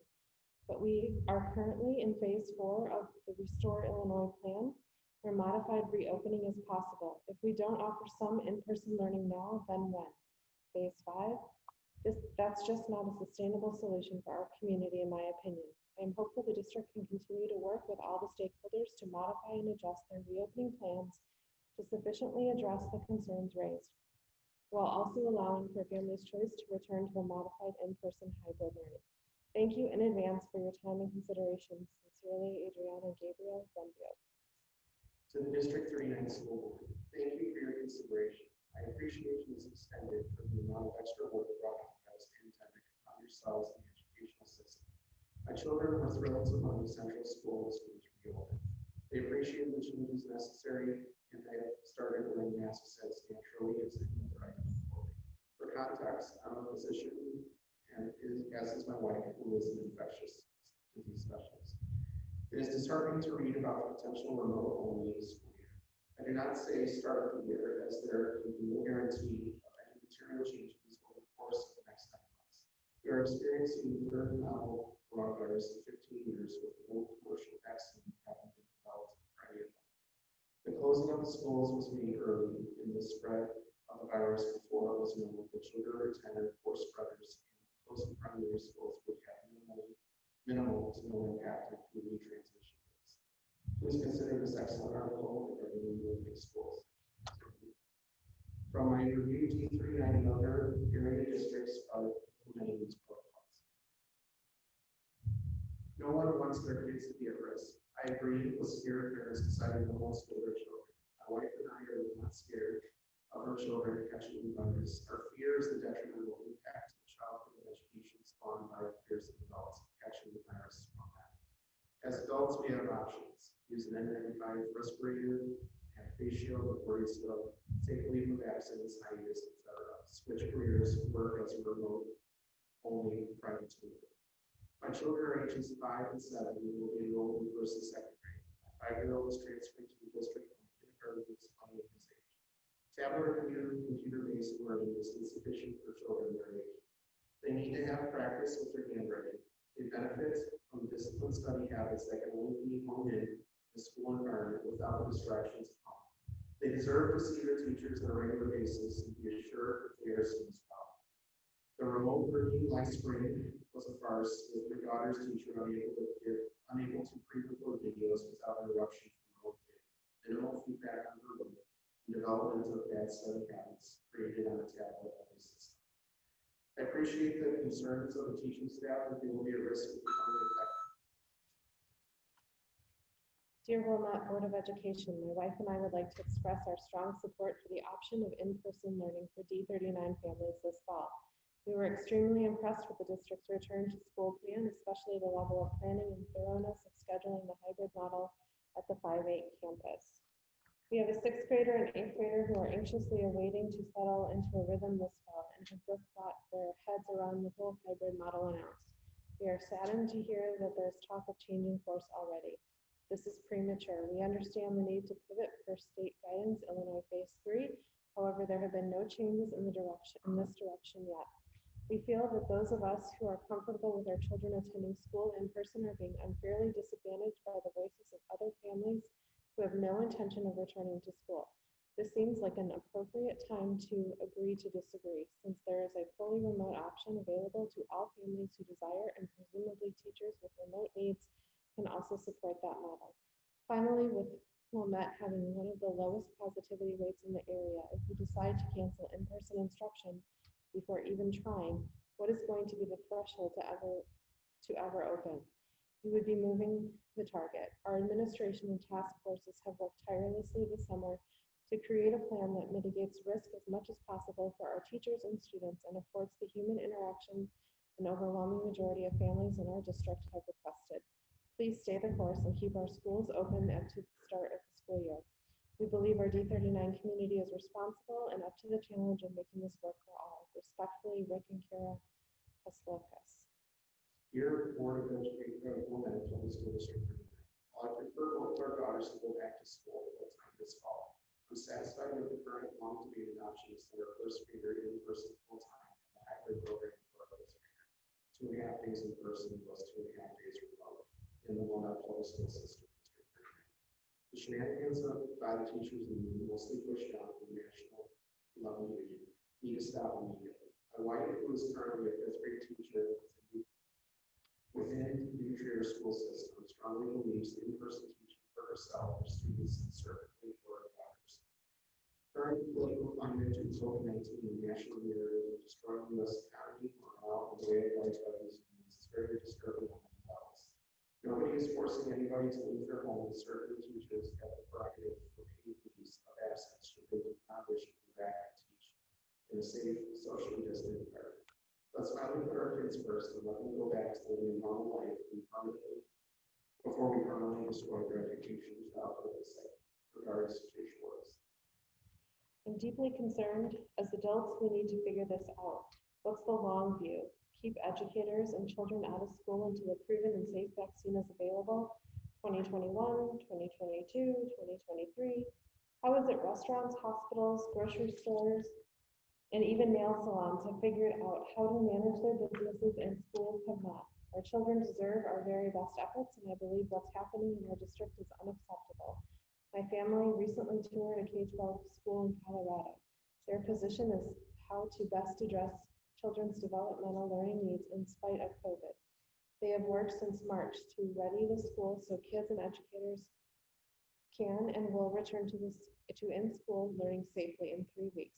We already know masks, good hygiene, and social distancing dramatically reduce the risk of infection. I'm exhausted by the litany of letters from the district and now the board offering accolades to all who are participating in endless discussions with no real solutions. The hand-wringing has got to stop. I strongly believe getting kids safely back into in-school learning this fall is possible. Can we please change the discussion from should we to yes, we can? I love Wilmette. Our sons love Wilmette. We can do better. Thank you for considering my point of view, Lisa Lang. Dear D39 Board of Education, as the mother of a rising 5th grader with an NP as well as a 7th grader, I'm ready to reiterate my support for the hybrid schooling approach this school year. Both of my children thrive in the interpersonal and social environment that an in-person education offers, and the hybrid approach offers them the best option in a world that is not perfect. My 5th grader in particular has benefited enormously over the past 2 years from the dedicated face-to-face support that D39 has provided as part of his IEP, and I have serious concerns about his ability to progress this learning without an LBS in-person support. The parents who have opted for a hybrid teaching approach understand that it will take work from everyone, teachers, students, families, school staff to make it work. But believe me, we stand ready to do what it will take to keep everyone safe and learning at the same time. Yours sincerely, Wayland Wright. Dear Wilmette Public Schools Board of Education, although I have separately included more detailed information and references in my letters to the board dated June 30th, 20 and August 11th, 20, please also include the below with the public comments submitted for the special meeting of the Board of Education. The District 39 plan presented on July 30th is a reasonable plan during an evolving situation where there cannot be perfect options for our children's health and well-being. The plan presented works to maximize the exemplary in-person education for which this community is recognized and for which its residents pay exorbitant property taxes while incorporating and often exceeding necessary safety mandates. Gratitude is due for all the obvious hard work and thought that went into this solid plan by so many dedicated participants. Unfortunately, it is now disheartening and concerning that the top-notch educators of Wilmette are demanding remote-only education. It is unacceptable to ignore the recommendations of the major non-biased expert organizations focused on children's health and development, who have all given the evidence-based consensus that children need to be personally present in school, and remote learning or other time away from in-person learning has dire consequences on health, development, and future achievement of our children. Where transmission is controlled and safety precautions are in place as per CDC guidance, and in Illinois, there are even more precautions required, the benefits of in-person learning far exceed the risks. Recently updated guidance states, current evidence and experience support the concept that children and youth can return to school in a manner that maximizes their health and minimizes risks from a public health perspective. The American Academy of Pediatrics, the Canadian Pediatric Society, and the European Academy of Pediatrics have issued statements emphasizing the importance of children and youth returning to school. We also believe education to be absolutely critical for the development of our children and youth, a human right and a single non for the future of well-being of our society. I'll link to the website provided. Thank you for your continued and careful and time-consuming work on this critical issue. Please do not risk the health, development, achievement of our students. Ignoring evidence-based guidance and converting to remote-only learning would be irresponsible when our area meets allowed community transmission levels to hold in-person learning. Sincerely, Laura Hemmer, MD, FASO. Please continue to maintain the option for in-person. Your plan was well considered with masks and appropriate distancing for kids and teachers as well. The fact that new Enrollment all remote should be independent of our district. Making comparisons to school outbreaks where participants don't wear masks, example Georgia, is ill advised. My children are suffering greatly on an emotional level due to the lack of peer and teacher interaction. Thank you for your consideration. Samantha Weisman. I fully support our district's plan to open schools. Our district should not be compared to the city of Chicago or other major urban cities. The infection rate is extremely low in Wilmette, less than 2%, and we will have safety precautions in place to keep everyone safe. Arguments of school will be different because kids can't get hugs or have to wear masks or won't be able to learn in groups should not be considered. Schools will be different, and this is our new normal, and we have to move forward. Aaron Chaston. Please take guidance from our own CDC as well as AAU. The potential consequences of depriving children in-person learning are far outweigh the risks. Our staff is more at risk than all of our essential workers, including medical personnel and counselors and therapists. Our community has the ability to do this safely and should be given the opportunity to show what it can be done. The communities that have reopened without implementing proper precautions shouldn't be used as markers to guide our decisions. We should learn from them and mimic the protocols of countries that have successfully implemented in-person learning. This excerpt taken from a CDC article, The Importance of Reopening Schools. Quote, the best available evidence indicates that COVID-19 poses relatively low risks to school-age children. Children appear to be at lower risks for contacting COVID-19 compared to adults. To put this in perspective, according to the Centers for Disease Control and Prevention, as of July 17, 2020, the United States reported that children and adolescents under 18 years old account for 7% of COVID-19 cases and less than 0.1% of COVID-19 related deaths. Although relatively rare, flu-related deaths in children occur every year. From 2004 to 2005, and 2018 to 2019, flu-related deaths in children were reported to the CDC during regular flu seasons range from 37 to 187 deaths. During the H1N1 pandemic, April 15, 2009 to October 2, 2010, 358 pediatric deaths were reported to CDC. So far in this pandemic, deaths of children are less than each of the last 5 flu seasons, with only 64. Additionally, some children with certain underlying medical conditions, however, are at increased risk of severe illness from COVID-19. Scientific studies suggest that COVID-19 transmission among children in schools may be low. International studies that have assessed how readily COVID-19 spreads in schools also reveal low rates of transmission, including transmission is low. Based on current data, the rate of infection among younger school children, from students to teachers, has been low, especially if precautions are followed. There have also been few reports of children being the primary source of COVID-19 transmissions among family members. This is consistent with data from both virus and antibody testing, suggesting that children are not the primary drivers of COVID-19 spread in schools or community. No studies are conclusive, but the available evidence provides reason to believe that in-person schooling is the best interest of students, particularly in the context of appropriate mitigation measures similar to those implemented as essential workplaces. End quote. Thank you, Gary and Barbara. Hello, I hope this email finds all on the board well in these unprecedented times. I am writing because this evening I heard from another mother that there is consideration now being given to shifting from the initial plan that has been in the works for months, from offering a balanced approach to learning with respect to both in-person and e-learning options, to an online learning environment the entire time for all K-4 and 6 through 8 children approximately 2 weeks before the school year is to begin. Let me first say that I have trusted the board in its approach to date and have found the current plans incredibly thoughtful and fair, as well as reasonable for all parents, given the two options you presented.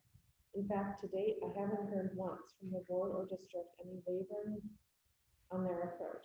We have been very impressed with your ability to take a position and continue to maintain a consistent message, given the fact that nothing has really changed in the medical environment regarding COVID right now. What I have also heard is rumblings amongst parents whose children already have the option for e-learning that they are dissatisfied with the in-person option. These parents who are tortured by their decision to keep their children home want those with the other option to also suffer by calling into question the plans for that option and only to continue and needle the in-person choice by spewing all kinds of toxic messaging on various Facebook sites. I have also sadly witnessed teachers who have had months to know what the plans were in their district to also undermine your determination by playing on the empathy of parents on social media that teachers for some reason are a protected class more than each of us parents at home who have to go to work every day in offices, just like the grocery workers, the lawyers who have to do real estate closings or meet with their clients, and on and on. Teachers are no different than the rest of American workers who all put ourselves at risk every day so we can go to our employers' offices. They are actually even more essential and are akin to the nurses and doctors, grocery workers, and those serving the immediate needs of survival in this world by guiding and teaching our children the fundamentals of life and learning. May I humbly suggest that the teachers should take comfort in the data known to date in our district to see that in-person learning can be accomplished with safety measures in place by looking to your summer program, which is instructive on the topic, and that the teachers should take comfort in knowing that it was successful. Although children with special needs had some difficulty with masks, teachers did not get sick, nor did the staff at the Play Safe camp at the rec, even though they both had attendance inside classrooms on hot days without air conditioning at Ramona or on rainy days in the CRC. If this real data with positive outcomes isn't sufficient for them, when will it be enough to show them if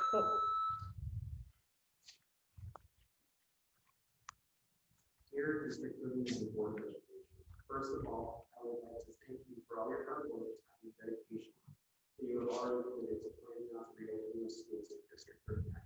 I'm sure at the beginning of summer was presented a daunting task with no easy answers. As a parent of 3 kids in this district, I was pleased and very impressed with your reopening plans that were presented a couple weeks ago. It was clear that it was extremely well thought out and kept the safety of our children and teaching staff as a priority as well as we move forward for this school year. As an emergency medicine physician who has worked full-time during this pandemic, I understand completely the anxiety of parents and teachers about going back to school. This reality is that school will look very different this fall, and maintaining safety protocols will be a daily task for everyone. It's not an easy choice to go back, but I do believe it's the right choice based on the fact that you're currently in phase 4 of reopening. orders that this board have put in place, including the daily temperature screens, wearing masks, and social distancing, which follow these guidelines, have ensured that school will be a low-risk atmosphere for our kids and the teaching staff. I think most of our parents and the teachers agree that education is an absolute essential service to our children, specifically in-person education. Unfortunately, remote learning does not replace in-person teaching, especially with the youngest kids and for children who have attention issues and learning challenges like my second grade son. Remote learning was an extremely challenging process for us, 2 working parents and 3 kids at different times. I think our entire district families and teachers rose to the challenge of remote learning in March through the end of the school year in order to shelter in place and flatten the curve, but we are no longer in a shelter in place order to shelter in place and flatten the curve. How do we explain to our children that we can go to the grocery store, Starbucks, the beach, eat at restaurants, attend camp, etc., but can't go to school? Shouldn't education be the most important priority for these children? I think my biggest concern with starting the year remotely is how younger students will connect with their teachers and how to make remote option meaningful. If we push going back in person attendance to late fall, my other concern is that it will coincide with the beginning of the season. It will present a difficult scenario to differentiate between influenza and COVID. Right now, we have a chance for these kids to start the school year and make a connection with their teachers and other students, so that the connection is firmly in place and the likelihood that we have to pivot to remote learning sometime later this winter. Please consider staying the course for an in-person option this fall for our students. I truly believe that District 39 is the district of parents, students, administration, and teachers who can rise to this challenge, making this plan work. My hope is that the board votes to continue with the original reopening plan that was carefully planned and presented to the parents. Thank you so much for all that you are doing for this district. Dear Deep 39 School Board, please stay committed to the in-person plan. Please continue to use science and data specific to our community as your guidance. Changing course is this late in the summer leaves few options for those seeking in-person education. Children with IEPs cannot replicate their supports at home, and we now have little time to enroll elsewhere. I beg you to commit to research that is diverse and nonpartisan. The value of our community is driven by excellent education. Please keep it that way. Thank you for all your dedication and service to Wilmette. Stephanie Foster. Good morning. In anticipation of this evening's special meeting of the board, please accept this comment regarding the reopening plans currently. Our son is a rising second grader at Central School who is greatly looking forward to the opportunity to re-engage with teachers, friends, and fellow peers in the classroom environment. Liam is well aware of the rules that will need to be adhered to and has done a masterful job in complying with those requirements in our day-to-day life. We, as a family, are also cognizant of those requirements and follow them judiciously based on the situation. While we understand and appreciate the concerns and potential risks associated with classroom learning this fall, we believe that it's critically important to both educational and social growth, not only me, but also our children, to have this opportunity. Liam did an exemplary job with remote learning this past spring, however, it was dramatically different circumstance where he had already had the benefit of 6+ months of classroom learning and knew both his teachers and fellow classmates inside and out. He was also fortunate to have a teacher, Ms. Retzinger, who strove mightily to remain engaged with the class through the provision of multiple lesson plans, Zoom lessons, and additional one-on-one availability. These circumstances this fall, however, are different.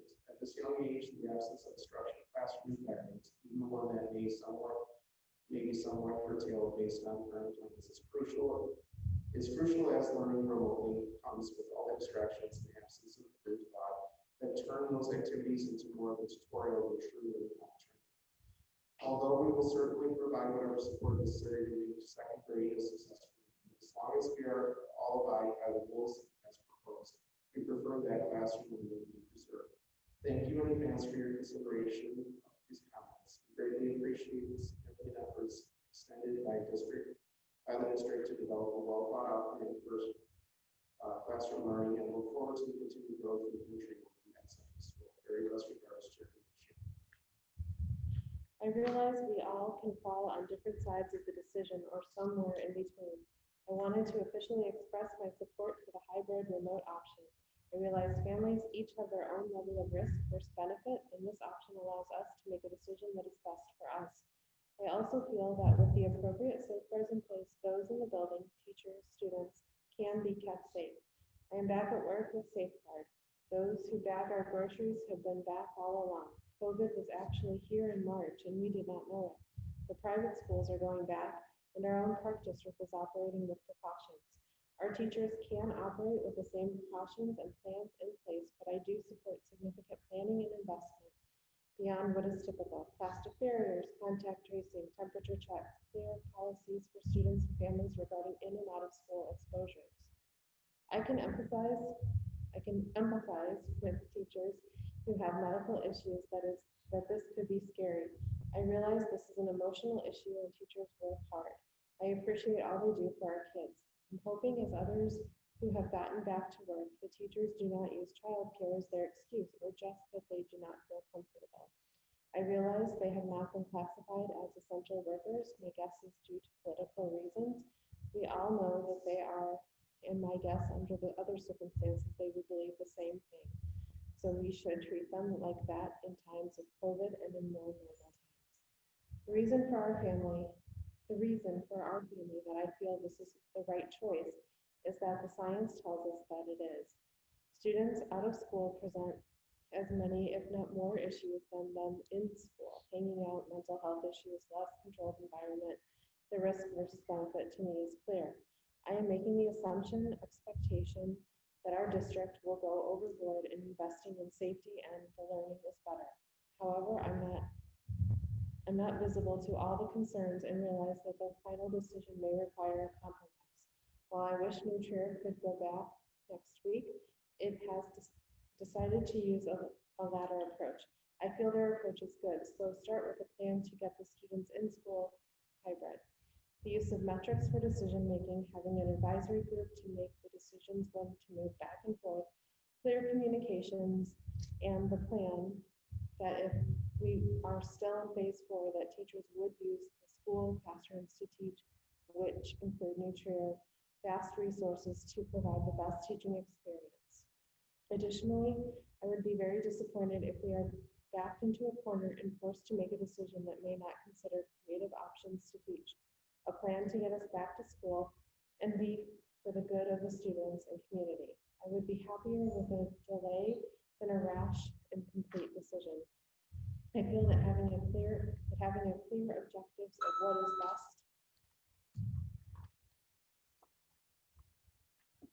Hi there. I just would like to provide my full support for the District 39 plan this fall, giving the families the choice to opt for a full remote or hybrid in person. I am sure you are receiving the avalanche of negative feedback. I want to make sure that I send it positive. As a working mother of 3, I believe the district and the task force put a lot of thought into the plan and are doing their best to maximize in-person connections while keeping the kids and teachers staff safe. Thank you again for all that you do and hoping for good news tonight. Just comments. Dear Wilmette District 39 Board of Education, I am writing in response to the communication the District 39 Board of Education recently received from the Wilmette Education Association President and in preparation for your special meeting of the board meeting tomorrow, August 13th. In this letter, the WEA teachers presented their current position that they will only support a return to school option this fall that is completely remote. Remote learning is the only way they feel we can protect the lives of our staff and students, and so it is the path they feel they must take. I am writing to share my experience as a parent of 2 children who participated in remote learning the last 3.5 months of the school year, from March 12th through June 8th of 2020. As a parent, I am deeply concerned with the impact that the remote learning experience has had on my children's social, emotional, and most importantly, scholastic success. In my 3rd grader's class, he participated in 2 Zoom calls per day, not to teach or to learn, but to review all of the activities he was supposed to manage on his own at home with his parents or on his own. He was given assignments with no teaching or training on how to complete them. He was never checked in on one-on-one by his teacher to see how he was doing, determine if there was the support he needed to transition to a fully remote learning environment, teach executive functioning skills in this new world, or ask how he was doing with the classes and assignments. Anything and everything was sent to parents. Zoom call instructions, review of the items with your kids, check these websites, etc. My child, who normally excels in school, was crying multiple times a week. This was not teaching, it was simply assigning busy work. We experienced the same situation for our 6th grader, who was assigned projects and busy work. The lack of formal teaching and engagement created a work environment in which my child did not succeed. Teachers did not engage my child in one-on-one calls or assessments. He was given a list of projects to complete on his own. I was only contacted in the last 2 weeks of school by his teachers to ask if he was having problems because many of his assignments were not being completed. There was no accountability, no follow-through, or actual teaching. As a full-time employee who also has been home in this pandemic holding down a job, I am disheartened by the proposed plan of the teachers. Remote learning will continue to put our children behind, not just for this year, but for the rest of their academic lives. Not only are we forcing parents to choose between their children and their own jobs and careers, remote learning creates an inequality in educational resources and outcomes. Not all families in District 39 have the financial means to provide for tutors and pod teachers to supplement what our children are not learning during remote learning. How does this situation create a fair and equal learning environment for our children and our community? As parents, we too recognize that this is a challenging and fraught decision. To District 39 Board of Education members, Dr. Principal, Future High School members, and staff. Considering the pandemic and the uncertain situation and how the 2020-21 school year will pan out, I'm suggesting that students return to school in 2021-22 at the grade level they are starting this year in 2020. The pandemic is creating an enormous amount of stress on school districts, teachers, students, and families for a myriad of reasons: financial, social, emotional, physical, political, etc. I feel that our children and students are going to miss out on a cool experience this school year. Although remote learning will keep them somewhat engaged, I'm not sure how remote learning can prepare the kids for the next level of education. I feel many kids will fall behind and potentially struggle in 2021-22. Not only will their remote year be less than what they would receive in person, they will also completely miss out on one of the most important elements of growing up: the social and emotional connections that schools normally provide for our kids. Kids on sports teams will for team camaraderie and scholarship opportunities, theater performances, musical opportunities, concerts, all extracurricular sports, clubs, dances, and school assemblies, social time in between classes and before and after school. Why not use our pandemic year as a 100% remote enrichment year for students? Where the remote school schedules and plans will take place, students will be engaged remotely as planned, because I know from my own experience it will not be possible to keep my children 100% engaged, whether learning is solely remote or hybrid. Teachers stay safe and healthy at home while teachers teaching remotely and so can we. Our students stay safe and healthy at home. We save ourselves from the emotional ups and downs, uncertainty of schedules, and fear of getting or spreading the virus. We save money by not having to upgrade our schools and classrooms with expensive protective planning gear and have an around-the-clock sanitizing staff, and instead train our teachers to prepare better for remote learning. And it could be, and be, a totally new circumstance for everyone. It will be challenged to keep things on track and all people happy. So why not make this academic year a review and/or enhanced enrichment year at the grade level they left off back in March 2020. Well, all the unprecedented school plans, I feel this is the perfect year for our students to stay engaged as much as they can, be challenged as much as the situation will allow. Use this year to enhance their education and also allow students the opportunities to do research, running instrument, draw, service projects, etc. All while staying at their past year grade level. Then start up next fall 2021 where they would normally be started this year. It is basically pressing the pause button on all the essential and important part of education. To whom it may concern, this letter is hard for me to write. I was a member of the D39 task force this summer and know how much effort was put into the reopening plan. also a teacher in a nearby district, so I can see reopening plans both from a parent and a staff perspective. When I first saw the plan at the beginning of July, I was thrilled. Kids would be going back to school as much as possible. Safety was considered and working parents were considered. As I read through the comments from members of the task force, particularly comments from teachers and other staff members, I realized that from a teacher perspective, there were a lot of holes in the plan. Throughout our meetings in July, some of those concerns were addressed, mainly the concerns with live streaming lessons. Other concerns, such as the old HVAC systems and lack of central air, and the question of which teachers would be reassigned and how, were left unanswered, at least to the members of the task force. I imagine people were having these conversations, but information was not shared. As the end of July neared and COVID numbers continued to rise, comments from the task force turned more and more concerned about reopening, particularly with health and safety of staff and students. More and more comments suggested that the opening would be remote to start, and many nearby districts had already declared. These concerns were not addressed, and had questions about HVAC and staff reassignments continued to be unanswered. Heat advisory days were mentioned, but I would imagine these would be more disruptive than productive when parents were scrambling for childcare at the last minute instead of having the opportunity to plan. Once the plan was revealed to the community, of course, there were many people who were excited about the plan, but many were opting for remote only. This was to be expected. These are challenging times. I chose in person for my children because my school district is opening and I needed childcare. I know that it is a huge concern for many families. More and more details were exposed about the plan. Details such as reassigning Spanish teachers and reading specialists. Of course, reassigning teachers to the classroom is expected. It is cost effective and avoids laying off staff. But will our students receive the same quality education as they have in the past? Will a Spanish teacher know how to teach math or reading? Of course, he or she can learn, but is there time? Reassigning those same teachers as lunch supervisors or building subs is degrading to their professional expertise and training. In addition, limiting student resources such as reading intervention is disappointing, as the benefits of early intervention are clear to anyone in education. Offering specials and PE is important for all students, but is it safe for those teachers to continue to be exposed to all of their students so frequently? I would ask that you reevaluate your opening plan to allow for a more gradual entry into the building for both staff and students. Please respect both staff and student safety when thinking about this situation.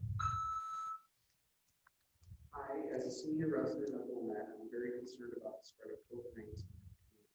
While opening schools may be more convenient for some parents, it will dramatically increase the rate of COVID-19 infection in the community and put the life of senior citizens at risk. Ask yourself what you expect of seniors or parents, and if they were immune to the destroyed, but it was infecting young children. Though the risks are flipped, we should ask the same of our children. We are all in this together and must support everyone in the community to control this horrible pandemic. Rich Fisher. Good morning. I'm the mother of a rising kindergartner, Ramona, and a rising fifth grader, Highcrest. I am writing to state my support of having all students begin the year with remote learning. This is out of respect for the well-being of the teachers, the students, and the community at large. Thank you very much for all of the work that is going into these important decisions. Sincerely, Emily A. We would like to say thank you to all of you for having this public forum and allowing an opportunity for everyone to share their thoughts. We support the current plan in which families have a choice of either in-person learning or remote learning. We are very appreciative and impressed with the science-driven and logical approach the school board has adopted in formulating their strategic plan for remote learning. We have decided that our 3 young children will be attending school at Wilmette for in-person. As the school board carefully reads the options, it is apparent that they will guide by science. We trust that they will continue to be guided by science when the school year begins. If the numbers in our community go up and reach an unacceptable level, we are confident that the school board will shut the schools down. If there is an outbreak in the schools, we are confident the school board will shut the schools down. Sadly, this is our reality. This is the model already being followed in our community as a whole. When the numbers come down, the community reopens. When the community reopens, inevitably the numbers go back up. When the numbers go back up and reach unacceptable levels, we shut the TV back down. Until we have a vaccine, this is our reality. We acknowledge that even with the numbers in the community down, there's still a risk of infection. The virus is still out there. It's not going away. Do we want to send our children to school knowing this? No.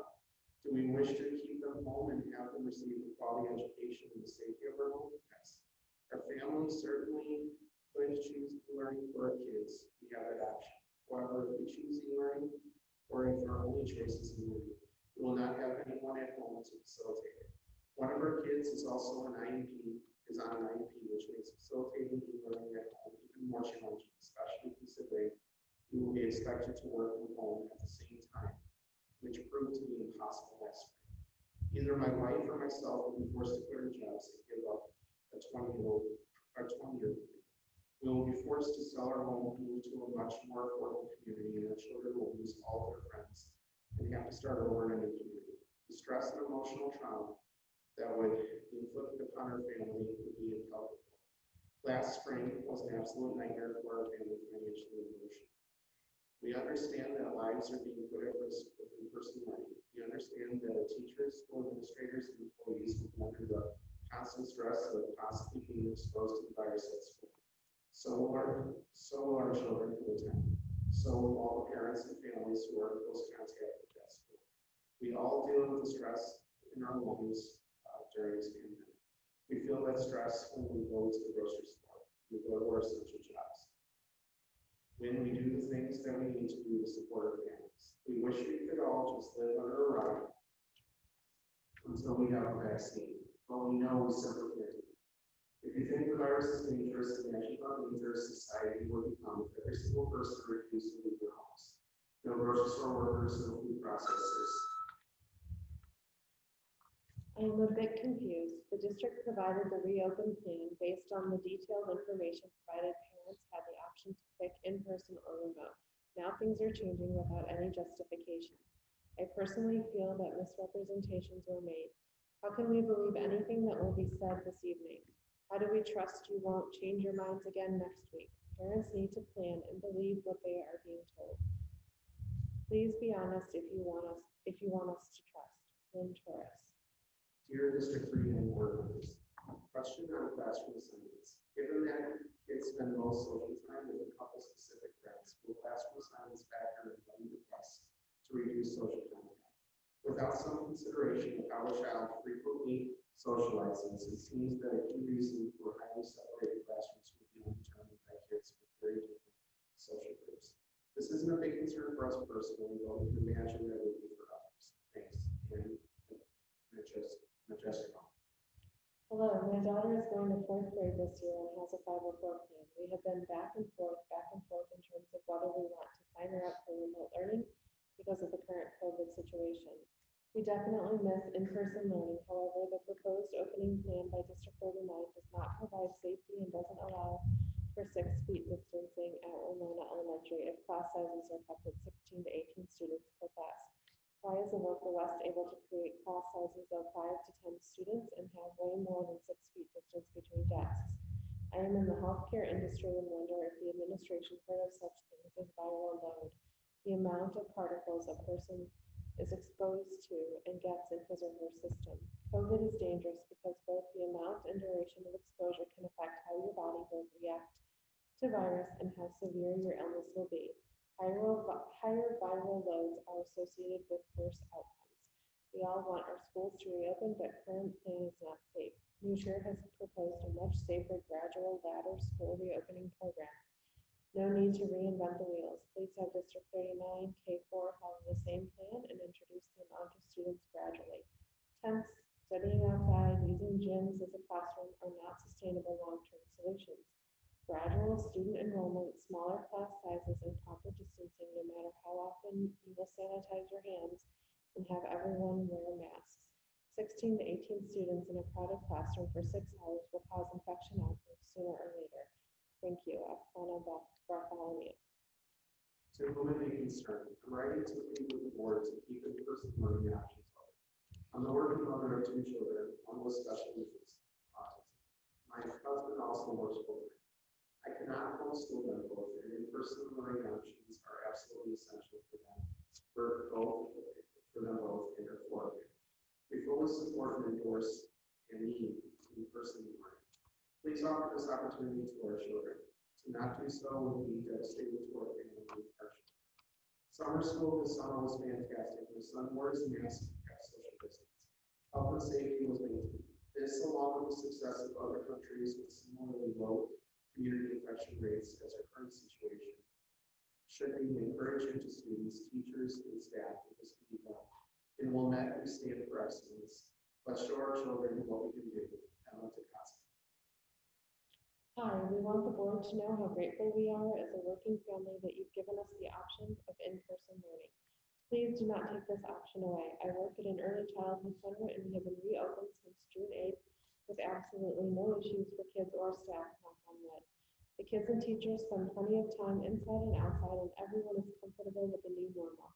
We all wear masks and keep distance and clean, sanitize throughout the day. The kids still laugh and have fun and most importantly learn.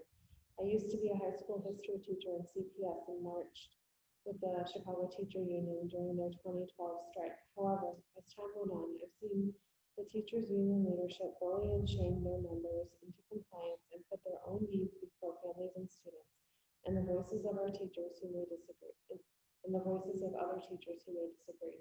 I thank you again for giving us an option of in-person learning. I have 2 kids at Mackenzie. Both of us work full-time outside the home, and this summer my kids have been in the Park District camp all summer. It has been a good and safe experience. Before remote instruction, my children loved attending school. During remote instruction, both children strongly regressed. They are now getting back on track since being at camp. It is my understanding that the committee worked very hard this summer on the fall planning with a lot of scientific expert opinions. I thank the board for making decisions in best interest of students and families, and I feel safe about the school's reopening plan. I urge the board to continue with their plan, which was well thought out and safe. The teachers at Mackenzie have been absolutely wonderful. I hope parents and teachers can heal the divide the union leadership has brought about and that we can all get back to learning in a safe and new way. Everyone needs to change and adapt to our new circumstances, including teachers. Our society needs to move forward in a safe and effective way, and D39 has a good plan for that. Thank you again. Take good care. Jennifer Santab Westler. Greetings. Below is a public comments that are offered to the August 15th District 39 vote. It is also provided in the attached PDF file. My name is Owen McBride. I'm a 42-year resident and taxpayer in Wilmette, District 39. Our daughter, now adult, is a graduate of District 39. My wife is a teacher in D39, one of the relatively few faculty members who was able to live in Wilmette. My wife was a successful business executive and 2 years ago gave up her job in private business to go back to school because she wanted to be an educator. I'm very proud that my wife is an educator teaching students in the community we live in.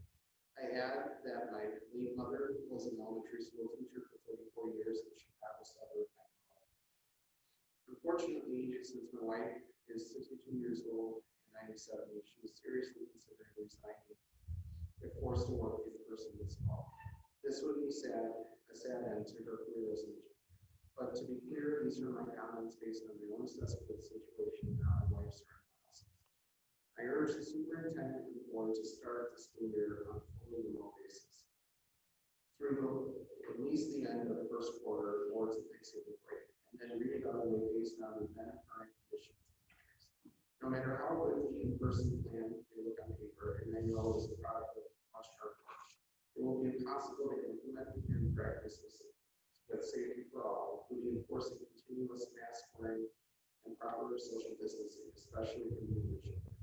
Further, if this plan could be more or less successfully executed, no one should be under any illusion that in-person classes will be anything like they've been in the past, nor that the comparable amounts of educational content can be delivered to students in person under these circumstances, under these conditions. A good part of this school day will be spent in hand washing, social distance, bathroom breaks, one child at a time in the washroom, please, temperature checking, taking carefully orchestrated socially distant washes, and keeping students, especially younger students, compliant with the rules. This is time that will be lost due to actual delivery of education, but that could be used used for the purpose of enrollment education. Nor will there be an opportunity for socialization as we're used to among students and between students and teachers. These are disruptions that will be avoided in a fully remote environment.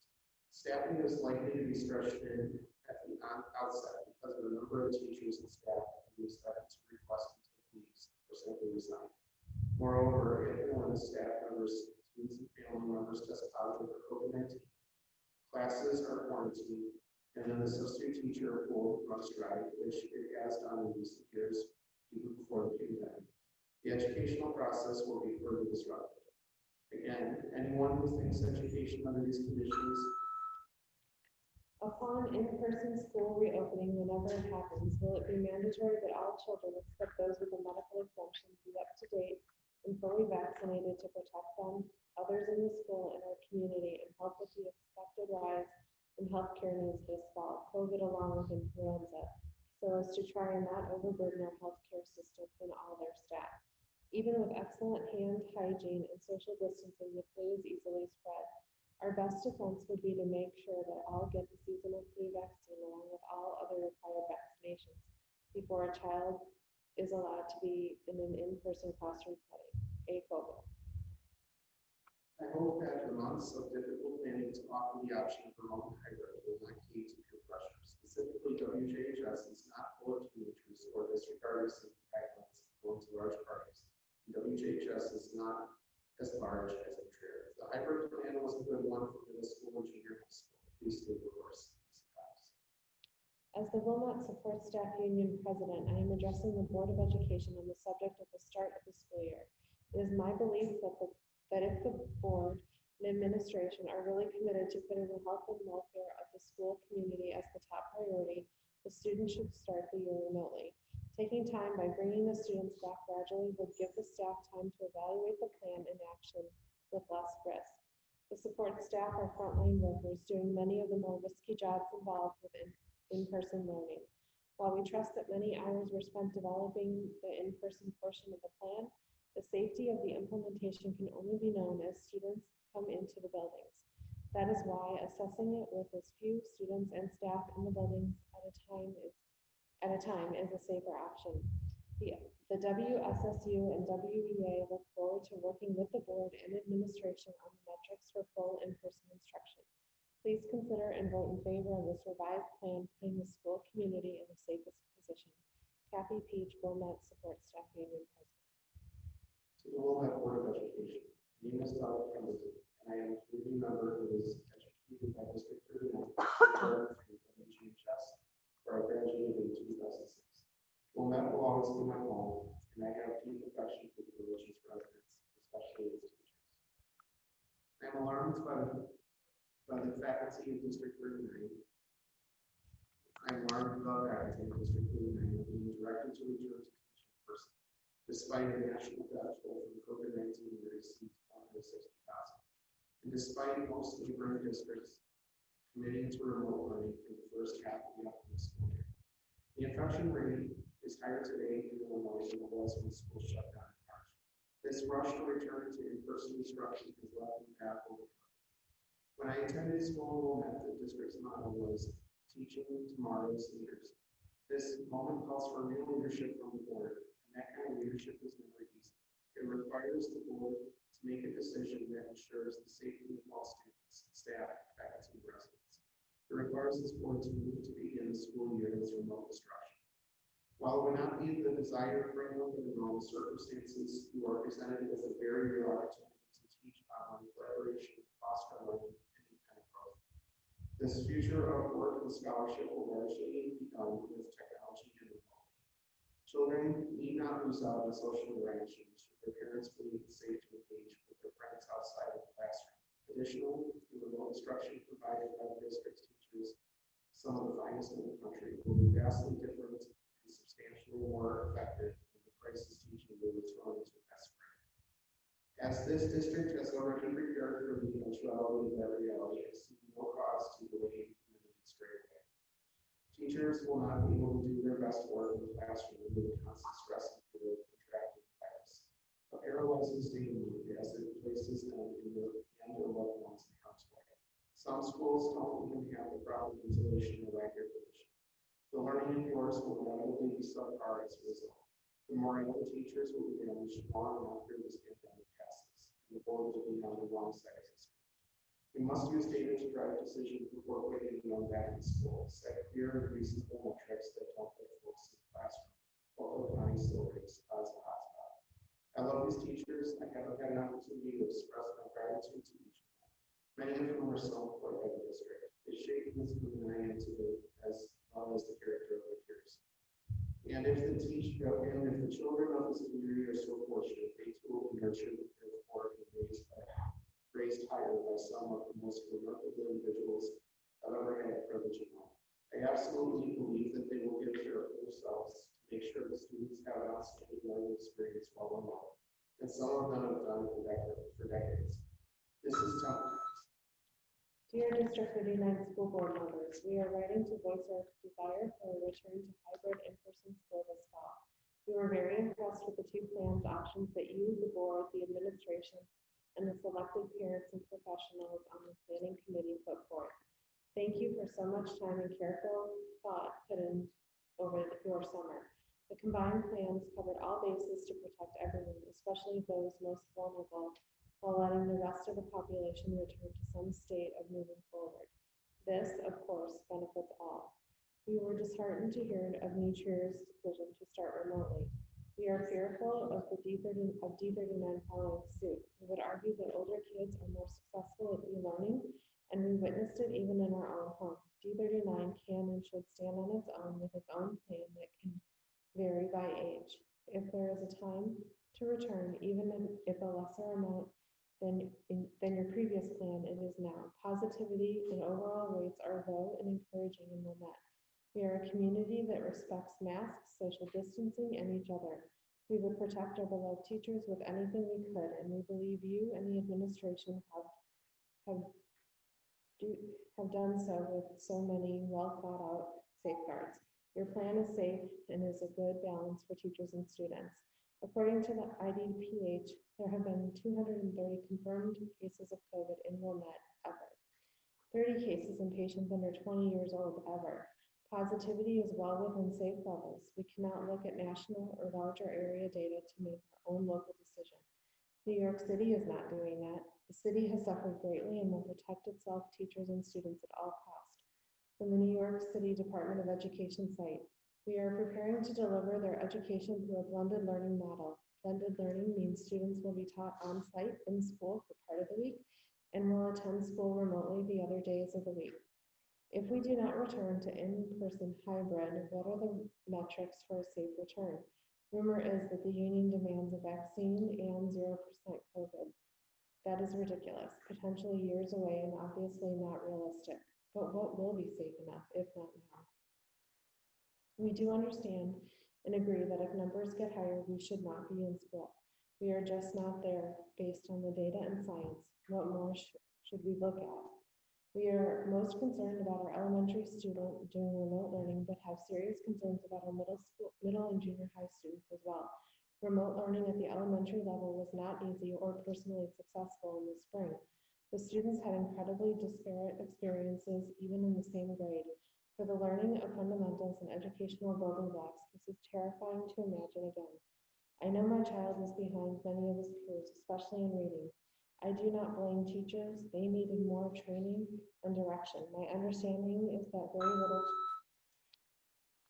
Hello, board members, and thank you for your work during this difficult time. My D39 student has made the decision on her own to choose remote learning for this fall. She simply does not feel she can wear a mask for that many hours at a time. She also thinks that if she can't handle it, most likely there will be a lot of other students who can't, with the result being a lot of taking off masks during the day. I tend to think she's correct. We all want our kids back in school, and I'm not sure everyone is considering exactly what that entails. Thanks again, and here's hoping that things get better soon. Jennifer again.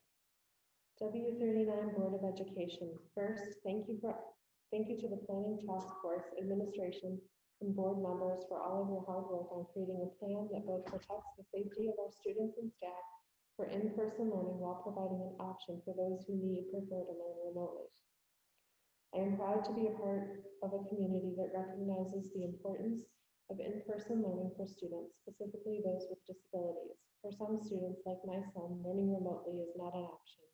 He learns best through teacher and peer modeling, both of which were unable to occur during remote sessions in the spring. He, like many others, has OT, speech, and special education minutes embedded into his day.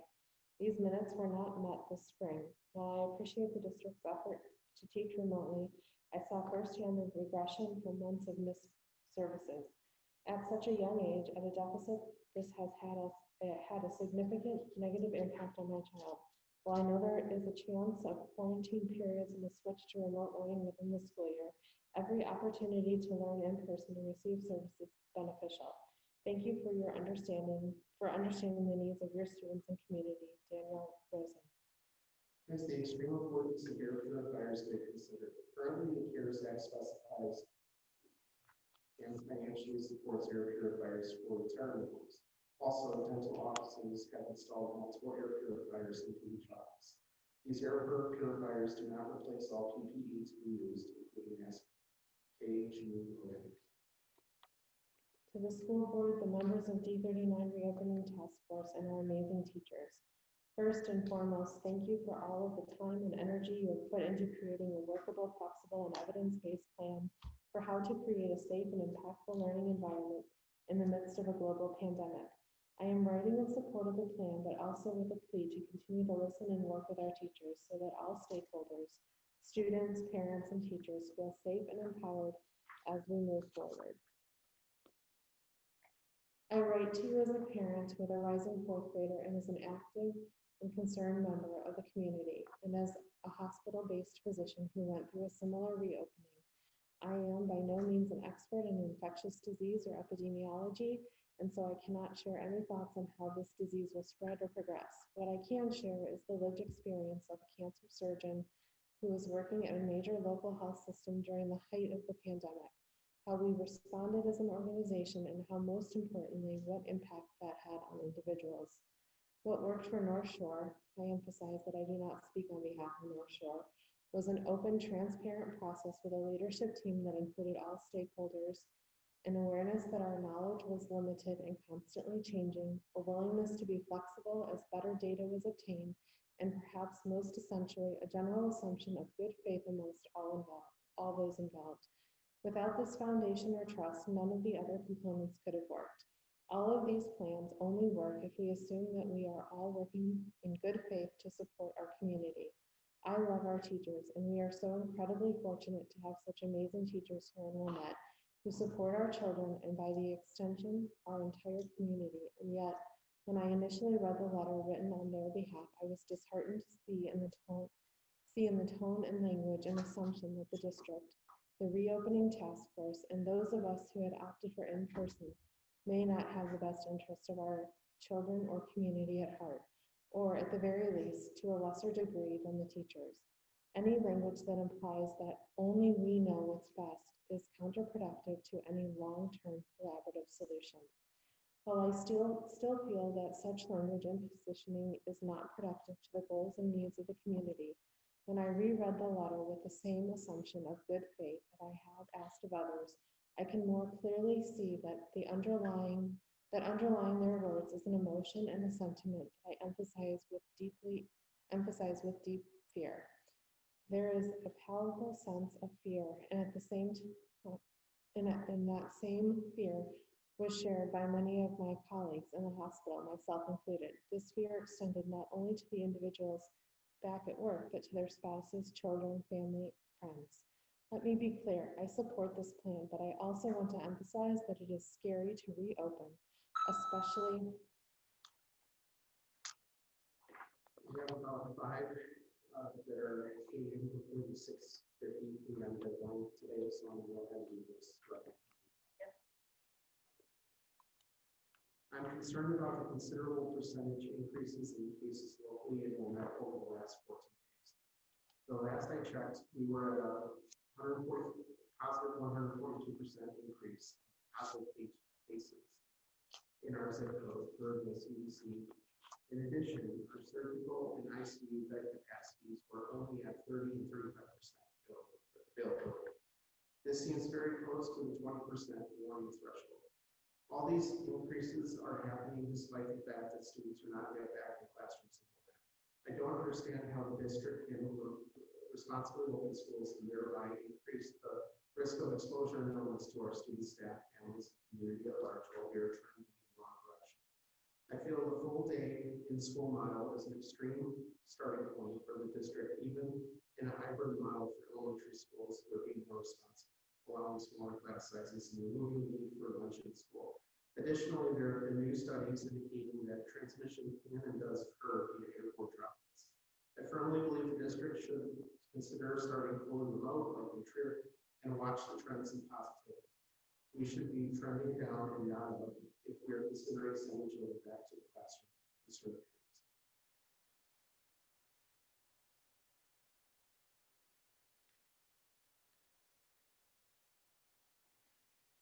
My husband and I are both in support of in-person learning to start the fall 2020 school year.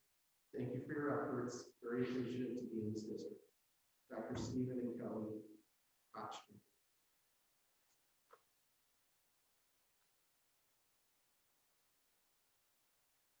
To whom it may concern, these are uncertain times. I would like to commend D39 for putting forth the thoughtful plan to meet the varied needs of students and families in our community. As a member of the Reopening Advisory Task Force and someone who has worked to strengthen educational systems and improve student outcomes for more than a decade, I know firsthand the complexity of reopening schools. That said, teachers and parents and administrators in D39 worked closely and collaboratively to study scenarios and options. They put forth a solid plan that gives families options and prioritizes the health and safety of our students and teachers. There are many unknowns and ongoing uncertainty, make planning for reopening challenging. In response to family desires, some to reopen schools and others for remote option. The committee that worked on the plan considered multiple scenarios. Thoughtful consideration was given to safety and the quality of learning. Specifically, how to ensure as much consistency as possible under new circumstances, and how to improve on remote learning from alongside the scenario. There is no perfect plan. There is not an ideal situation for anyone. This pandemic is continuing to evolve. As such, all of us, D39 and the broader community, will need to be flexible and adapt. Now more than ever before, we must not let this pandemic divide us. Each family will need to decide for themselves what is best. We must accept each other's decisions. There should be no shame, no blame. We're ultimately doing what's best under the circumstances. Thank you to D39 for giving families options and putting forth a solid plan under the circumstances. Thank you, teachers, for your participation in the process and your ongoing commitment to the students of D39. Thank you to parents for understanding that perfect may not be possible in this moment, and for setting the tone with your children that all we need to do is make the best out of this crazy, uncertain time. In thanks, Julie and Tripoli.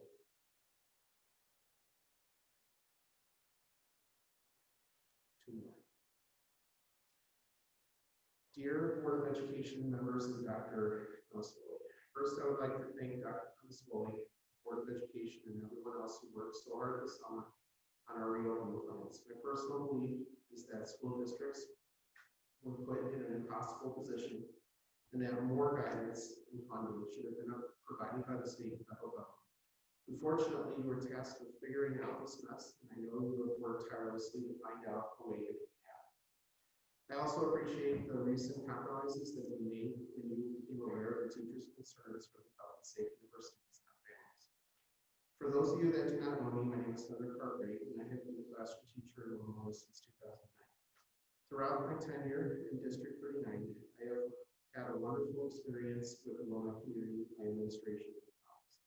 I love teaching and being able to make a difference in the lives of my students and families. I was heartbroken when we switched to remote learning in the spring. I miss my students and worried about their well-being every single day. I usually shed a few tears on the last day of school, but our last Zoom meeting was particularly challenging. I say this because I want our community to understand that teachers want to be back in the classroom. Unfortunately, I still feel that many questions need to be answered before we can safely return to an in-person instruction. There are components of the plan that leave me concerned for my health and safety as well as the health and safety of the students. One of my primary concerns is the ventilation in the school buildings. I trust the administration is making every effort to follow CDC guidelines for reopening, and I believe that they've gone above and beyond regarding the air filtration systems. Our schools are in compliance with the school code regulations. Unfortunately, I'm concerned this is not enough.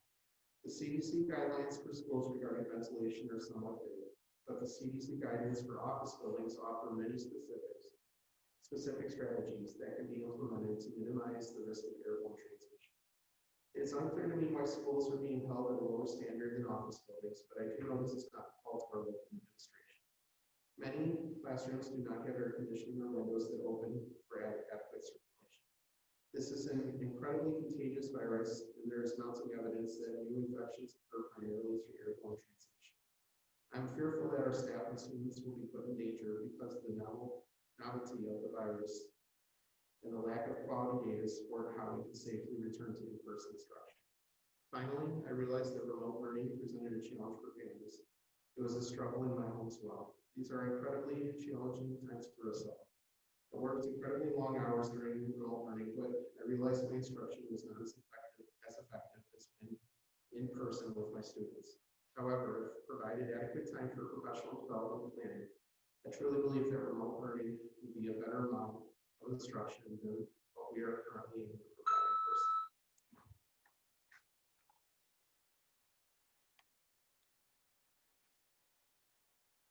This is the last one that arrived before 60.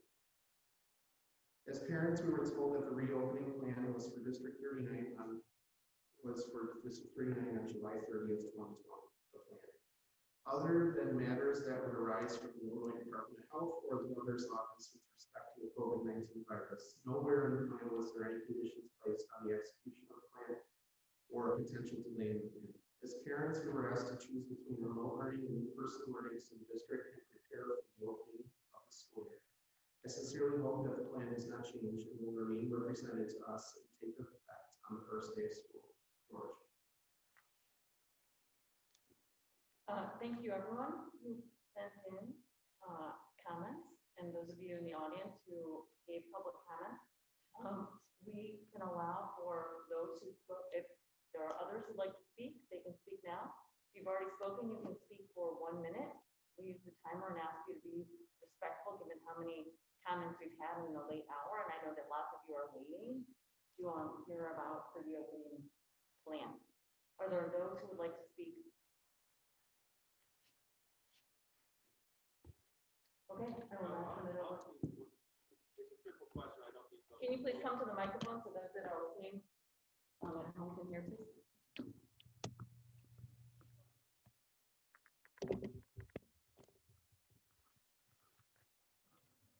Can you state your name and community? Wilmette. Speaking now because I don't know if there'll be another opportunity to speak after the release of this information. I want to know if commercial options were evaluated for remote learning, because it seems like that's the way we're going. There are several companies that provide remote learning. They have much more experience. I think they would they would provide better outcomes than hastily trained teachers who've never been certified for remote learning. So I hope that if the school board did decide to go to remote learning, that was fully evaluated, because I believe that would have been a much less costly solution, and we could have given our teachers a hiatus for the year, so they could stay safe at home and not go to restaurants or other places where they may catch COVID. Thank you. Are there others who'd like to speak?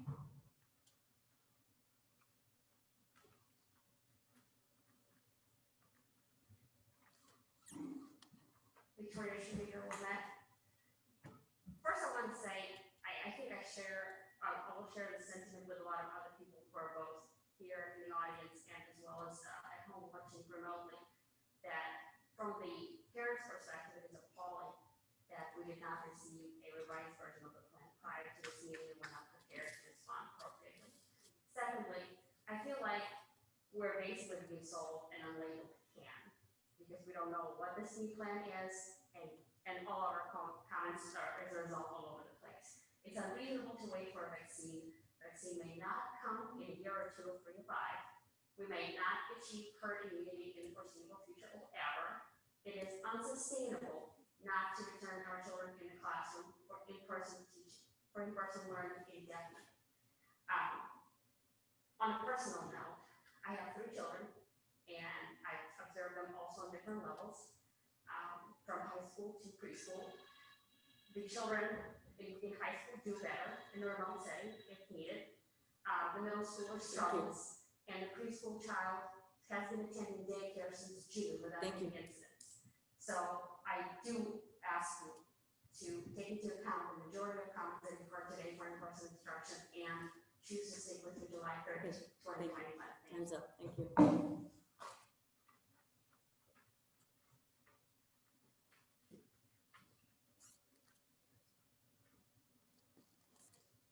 Good evening.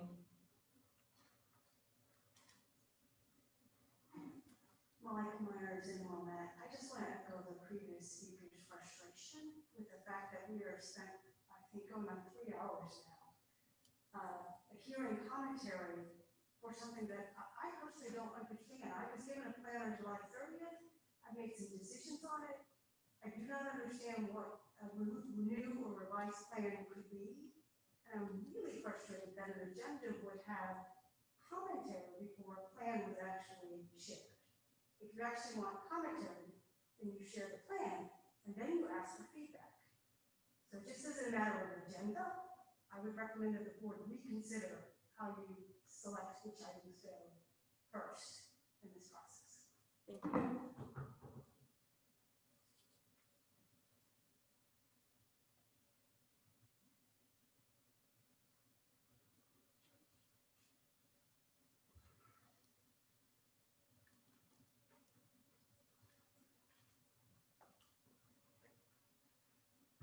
Max Johnson about Wilmette.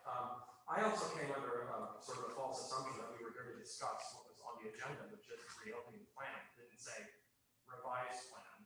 And I was very perplexed that we have a discussion about revised plan that the teachers were privy to, but the parents weren't. And this is in stark contrast to how you developed the first plan, which was a very open process. I considered all the stakeholders. I think the only curative for this procedural, I'll call it an irregularity to be generous, is for you to suspend the meeting now and have further public comment after proper notice and a chance for the parents to review the plan.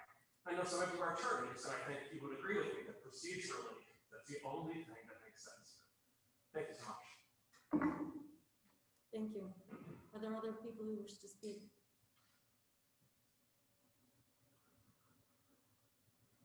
Okay, I'll turn it over to Dr. Primascoli to talk about the District 39 reopening plan. Thank you. And thank you to everyone who is here this evening. I do apologize for the frustration, and I know that there was a lengthy public comment. We appreciate the input that everyone has provided, both tonight and throughout this planning process. I do want to be clear that the plan itself continues to be revised and updated.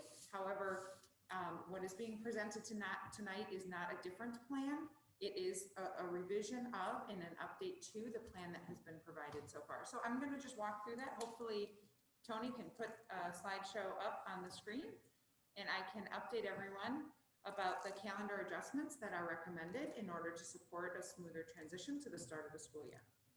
So, Tony, I'm just going to kind of say, go ahead when you can go ahead, and we'll see if we can't get through this. Thank you. I will make some of my preliminary comments a little more brief so that we can get to what I think people actually want to hear about, which is the calendar for the start of the school year. So, Tony, if you could go ahead and move forward, thanks. Everyone will remember we did use a very collaborative process throughout the summer to build the plan that has been presented both to staff and to families. We did have planning committees, and I want to acknowledge the incredible work that every member of the planning committee as well as the advisory task force put into building the plan. There were representatives on each of these committees, including teachers and faculty members, support staff, parents, medical professionals, community members, students, and administrators. We had 3 subcommittees that really focused on what we explained back in, I think it was May, the 3 categories of considerations and really dug in and helped to guide the plan's development. The advisory the administrative council helped to really evaluate what was possible within our buildings. We relied on research and science, and I really appreciate so many people acknowledging that this evening and recognizing that. We continue to review available guidance, and I will share a little later this evening how that guidance continues to change. We got guidance today, we received guidance yesterday. It continues to evolve, and all of that guidance gets built and folded into our plan to ensure that we are doing everything we can to keep our students safe, to keep our staff and our community safe, and to provide the very best educational services possible. So this is ongoing work. We presented the bulk of the plan on the 30th, and we just continue to revise and update that, taking into account everyone's feedback, and we have received immense amounts of feedback on the plan since it's been released. That's really helped us to make improvements to that plan as we've gone forward. Next slide, Tony.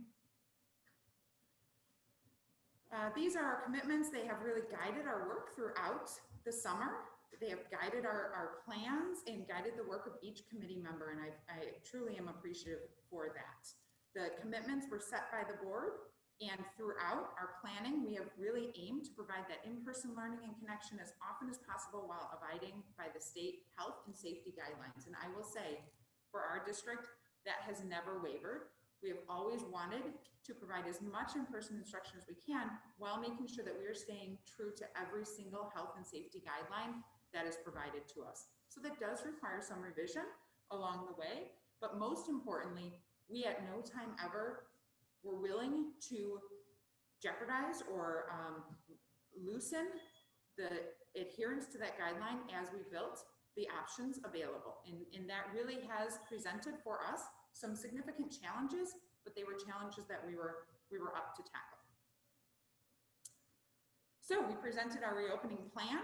You saw a beautiful video that was put together and slideshows, and I appreciate everyone watching and reviewing those. Then you received a more dense guide, which provided more of those details. And there have been FAQs that continue to be revised. I think our most recent iteration of those was August 11th. So those are available for staff and for families to review online. However, I will say that a well-developed plan and a commitment to ongoing review and improvement is necessary for us to continue to react to, respond to, and plan for what we are faced with. The world around us continues to shift, not only in terms of education, but in terms of health and safety, and quite frankly, everything else that's happening around us. So the data, and I have to acknowledge the unrest and the fear, it is real.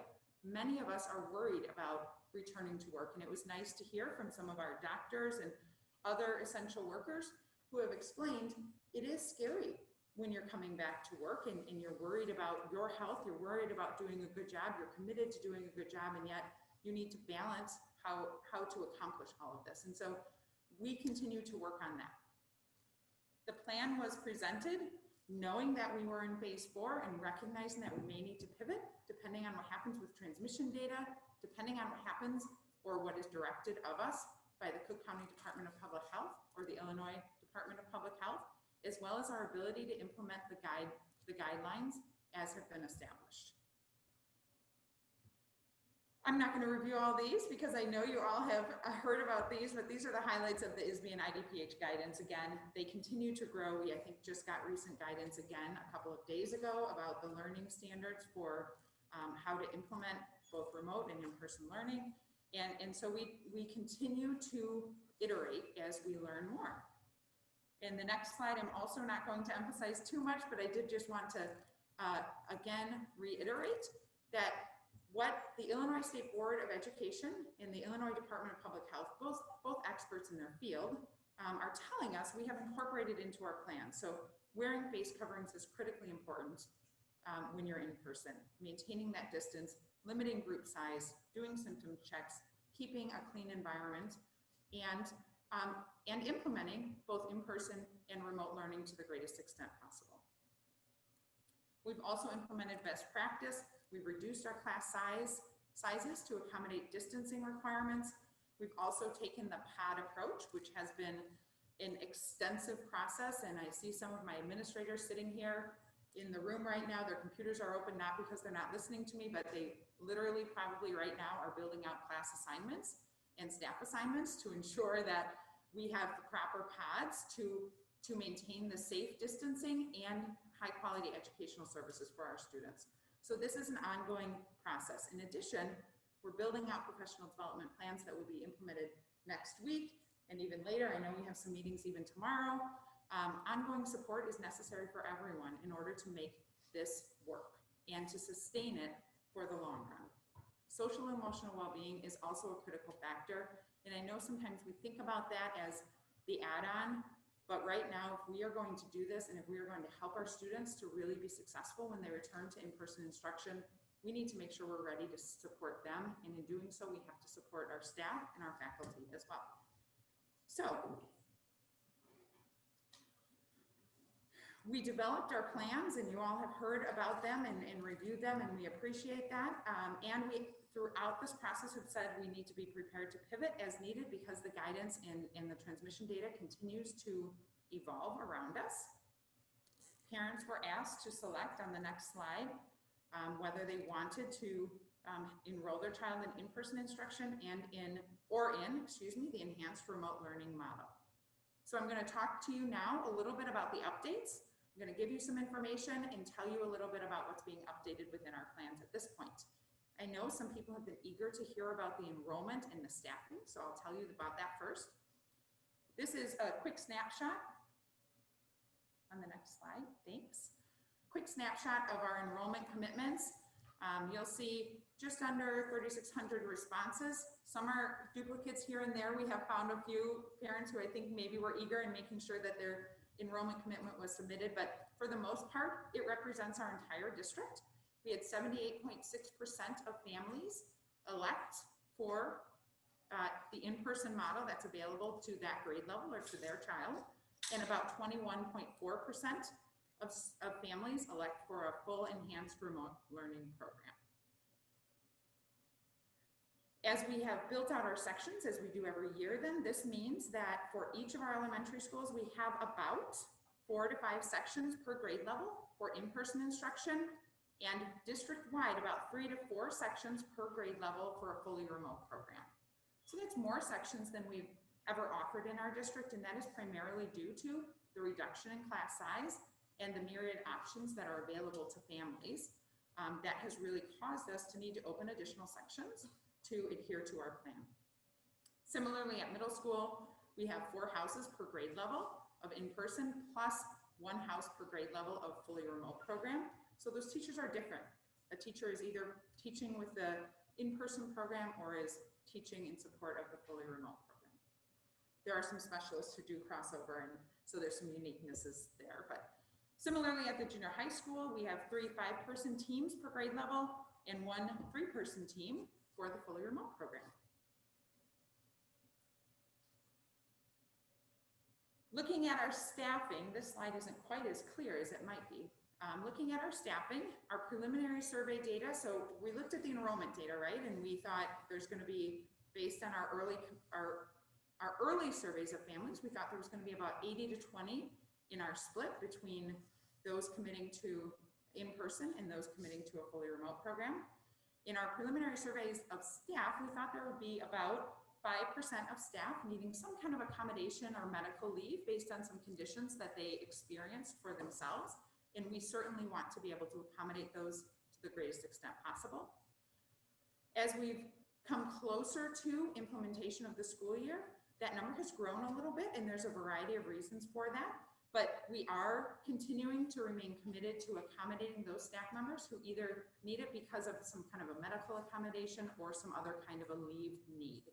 Our support staff is about 4%, about 14% of our certificated staff have indicated that they may need accommodation. And again, I know there's been some concern about making sure that our staff stay healthy, especially those who might be in higher risk categories. We share that concern, and so we continue to really carefully evaluate that and make sure that we can accommodate those.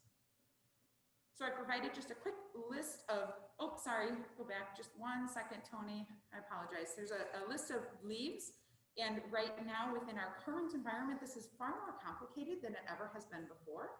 We are very used to leaves for a variety of medical reasons, but there now are also leaves that we're considering for family members. So if you live within a household where a family member is at high risk, we're considering those needs as well. The Family First Coronavirus Response Act, which we call FICRA, has also provided some additional opportunities if a staff member is in a position where they have some childcare needs at home. There are some options for them to pursue a leave as well. This has become that much more complicated, as I'm sure you can imagine, as some districts have gone remote. Our staff members who have children now have children that they have to plan for and provide childcare for as well. And so, again, these are all things that we must be considering and folding into our plans, and we remain committed to supporting our staff members who have any of these needs to make sure that we can accommodate to the greatest extent possible, provided there are positions available. And then there are also leave of absences just in accordance with the contract for teachers. So that has made staffing pretty complicated, which is why most of our principals right now are sitting and working out staff assignments, but also more importantly too, the student placements at this point, because our staff assignments are getting pretty well solidified. All right, updated guidance and health and safety improvements continue to guide the work that we are doing.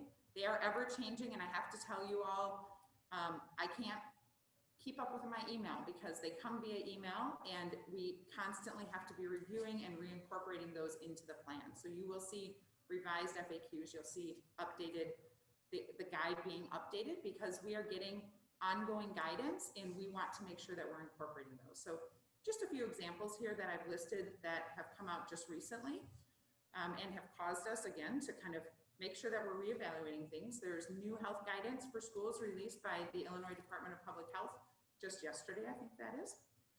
New guidance from the American Academy of Pediatrics about face masks for kids.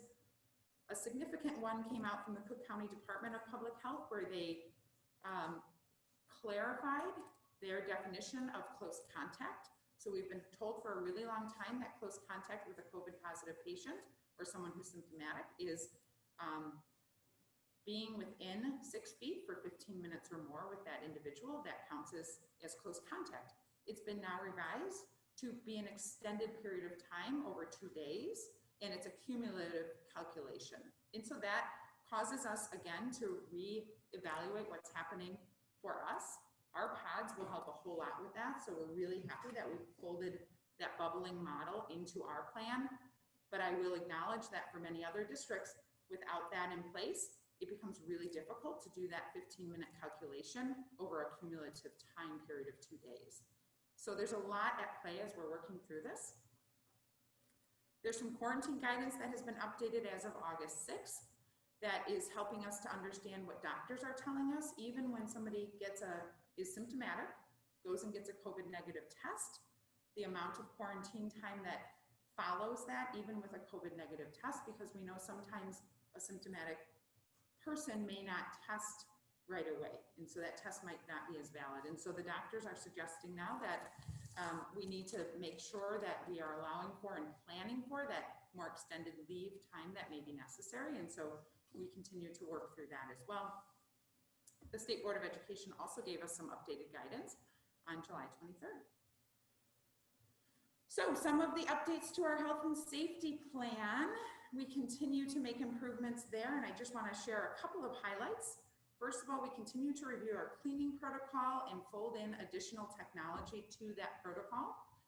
Daily cleaning, nightly cleaning, both critically important for preventative measures, and then specialized cleaning. And by that, I really mean if there is a symptomatic individual or someone who an environment that needs some specialized cleaning, we want to make sure that we have protocol in place for that as well. We've purchased some UVC lights that will help us with that, which are hospital grade kinds of lights that will help to ensure that the environment is especially cleaned and safe before students and staff return to that environment. We've looked carefully at our ventilation, and everyone has heard, if you've been paying attention maybe or reading the FAQs, that ventilation across our district meets the school code requirement. There's strict guidelines there. About 10% of air exchange rates that have to be in place for every learning environment. We've talked with our engineer, and our air exchange rate at this point is at 35 to 40% across our district. So we've increased that air exchange rate to ensure that we are getting as much circulation as possible. We've also upgraded our filters throughout our Univent system to the best that is available to us.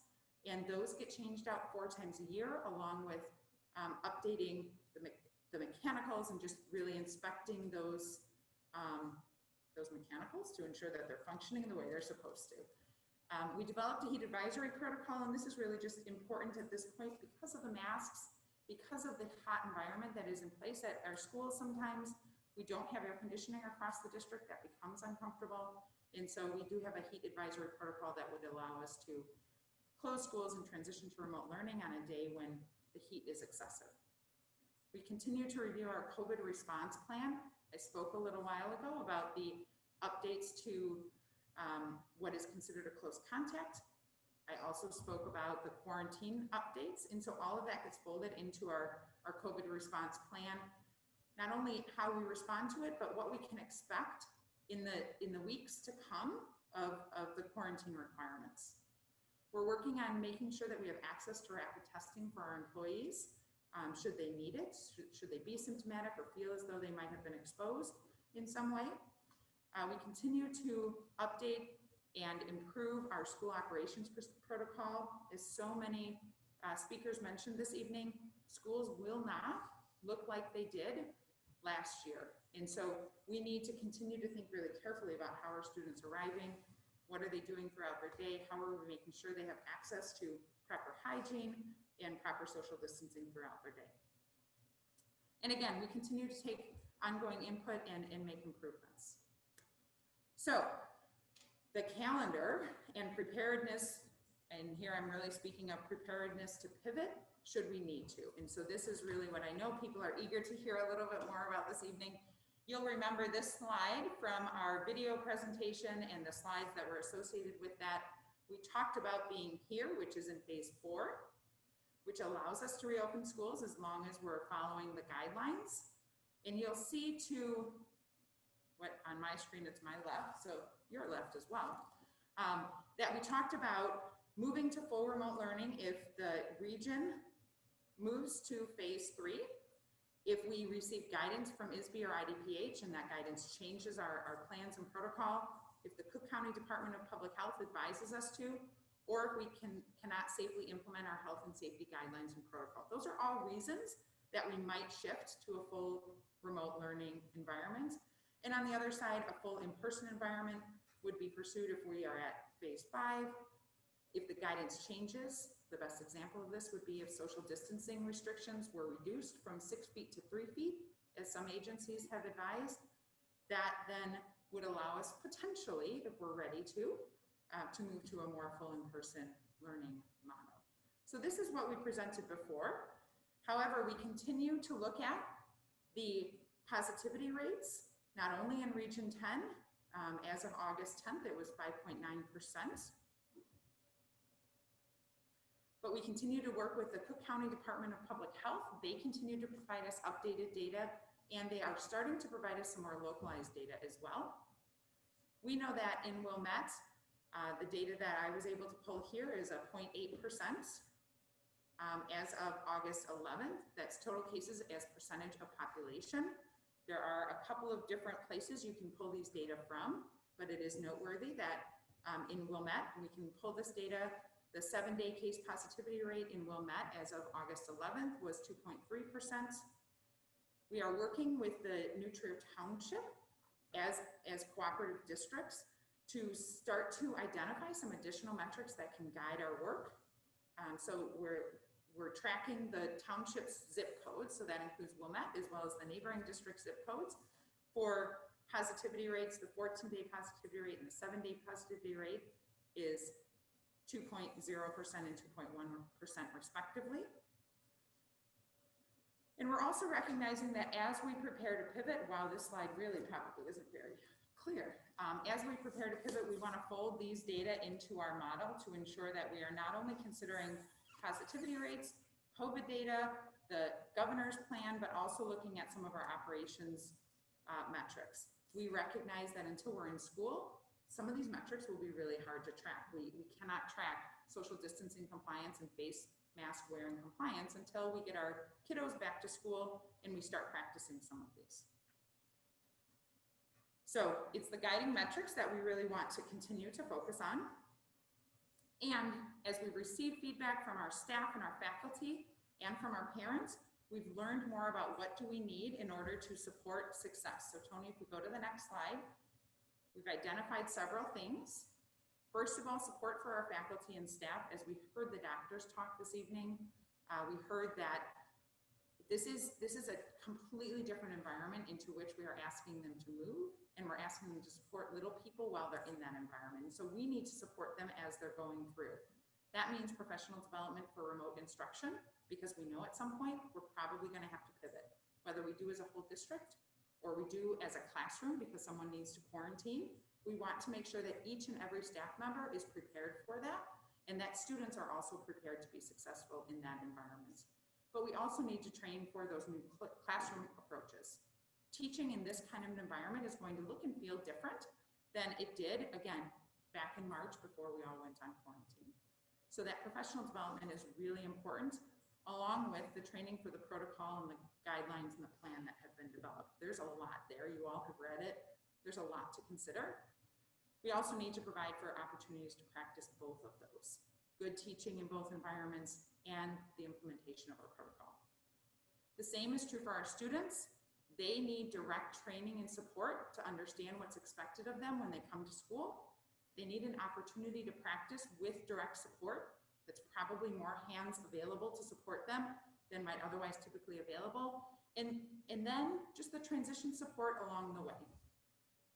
We also know that in order to be successful, we must be prepared to pivot, and that means all of us have to be prepared for that.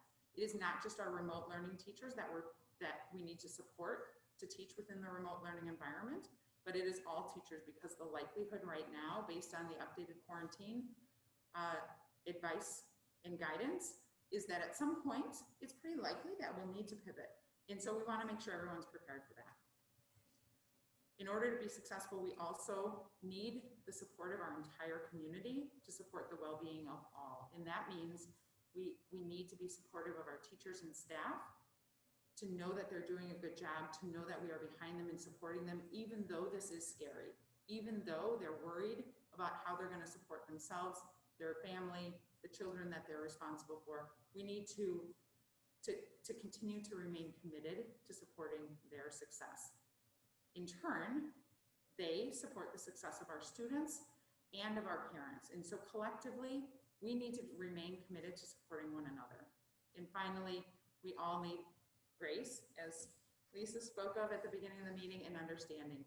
These are difficult times. There is no perfect solution, and we all are truly doing the very best we can to implement a plan that will support that success.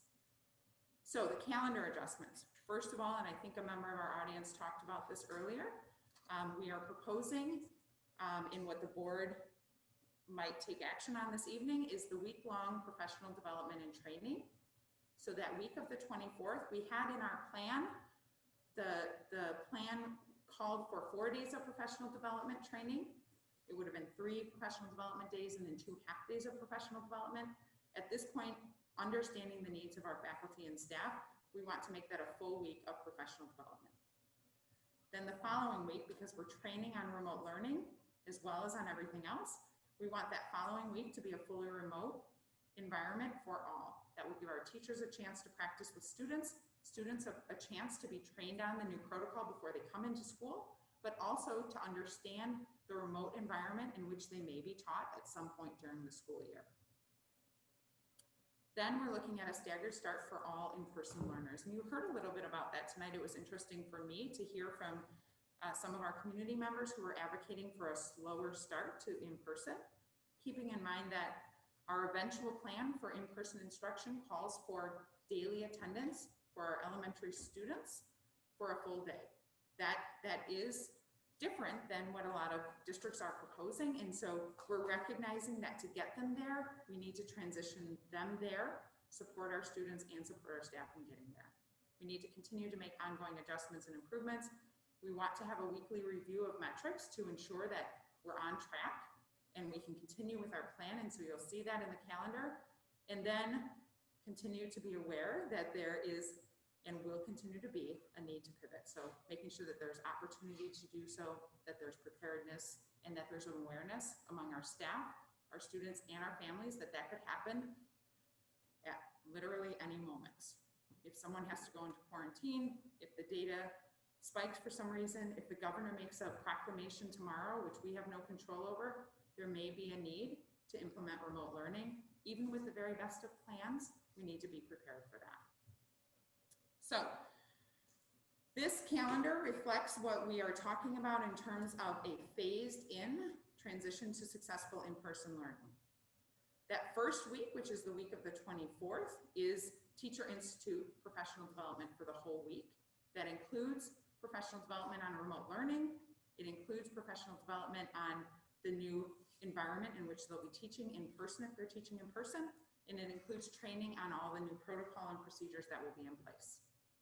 The following week, which is the week of August 31st, we are proposing that to be a remote instruction for all week. So all students would have access to remote instruction. Staff members will be in their classrooms teaching them remotely. And it's also the first day of our enhanced fully remote program for those who have selected that program. The next week, which is Labor Day week, we start to bring our students into the schools. That would be an in-person day for each student once per week. Our elementary school students would be attending half day. It removes the lunch experience from their day, which allows them really to get into the classroom, focus on the instruction and the protocols and everything that they need to learn in that day. There's essentially then one class per grade level attending school each day. So all hands are on deck to support the success of that class per grade level, while the other students are continuing to learn remotely on the other 3 days of that week. Then the following week, at 5-8, the kids are following their hybrid schedule, but they're following it only for 2 of the 4 days. So if I'm a student in 5th grade and I'm in the A group, I might attend in person for a full day on the 8th, and then I would attend remotely on the 9th, so following that hybrid schedule, and then the other 2 days would be the remote learning experience for my entire team. The following week, the 5-8 students are following that same schedule. Our elementary students now are folding in the experience of eating lunch at school and staying for the entire day. So they'll stay till the typical 2:15 time. The next 2 weeks then, we start to fold in the 2 days per week. So at the 5-8 campus, this looks very much like what the plan had called for all along, which is that hybrid model implementation on the 21st for our 5-8 campus. At the elementary level, now we're bringing in 2 sections per grade level. So kids are attending 2 days per week and receiving remote instruction 2 days per week. So our 5-8 kiddos are all on campus following that the hybrid model of every other day attendance, and our elementary school students are attending 2 days per week as well. And then if things are going well and the metrics continue to support our ability to implement this and continue to expand the students who are on campus, then October 5th, we would bring all of our elementary school students in person 5 days a week for a full day. And again, our 5-8 campus now, this is their 3rd week of following that hybrid remote learning plan. You'll see that there's a star. Oh, sorry, Tony. You'll see that there's a star, and the first star is on the 4th.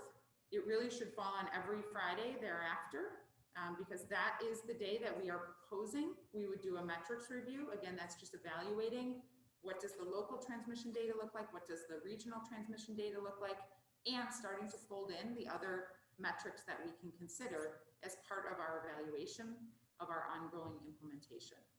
So we review those metrics on the 4th and make a decision then about any adjustments that would need to be implemented by the 14th.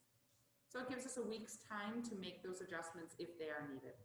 And the same thing would be true of the following week. We would review metrics on the 11th for possible adjustments on the 21st.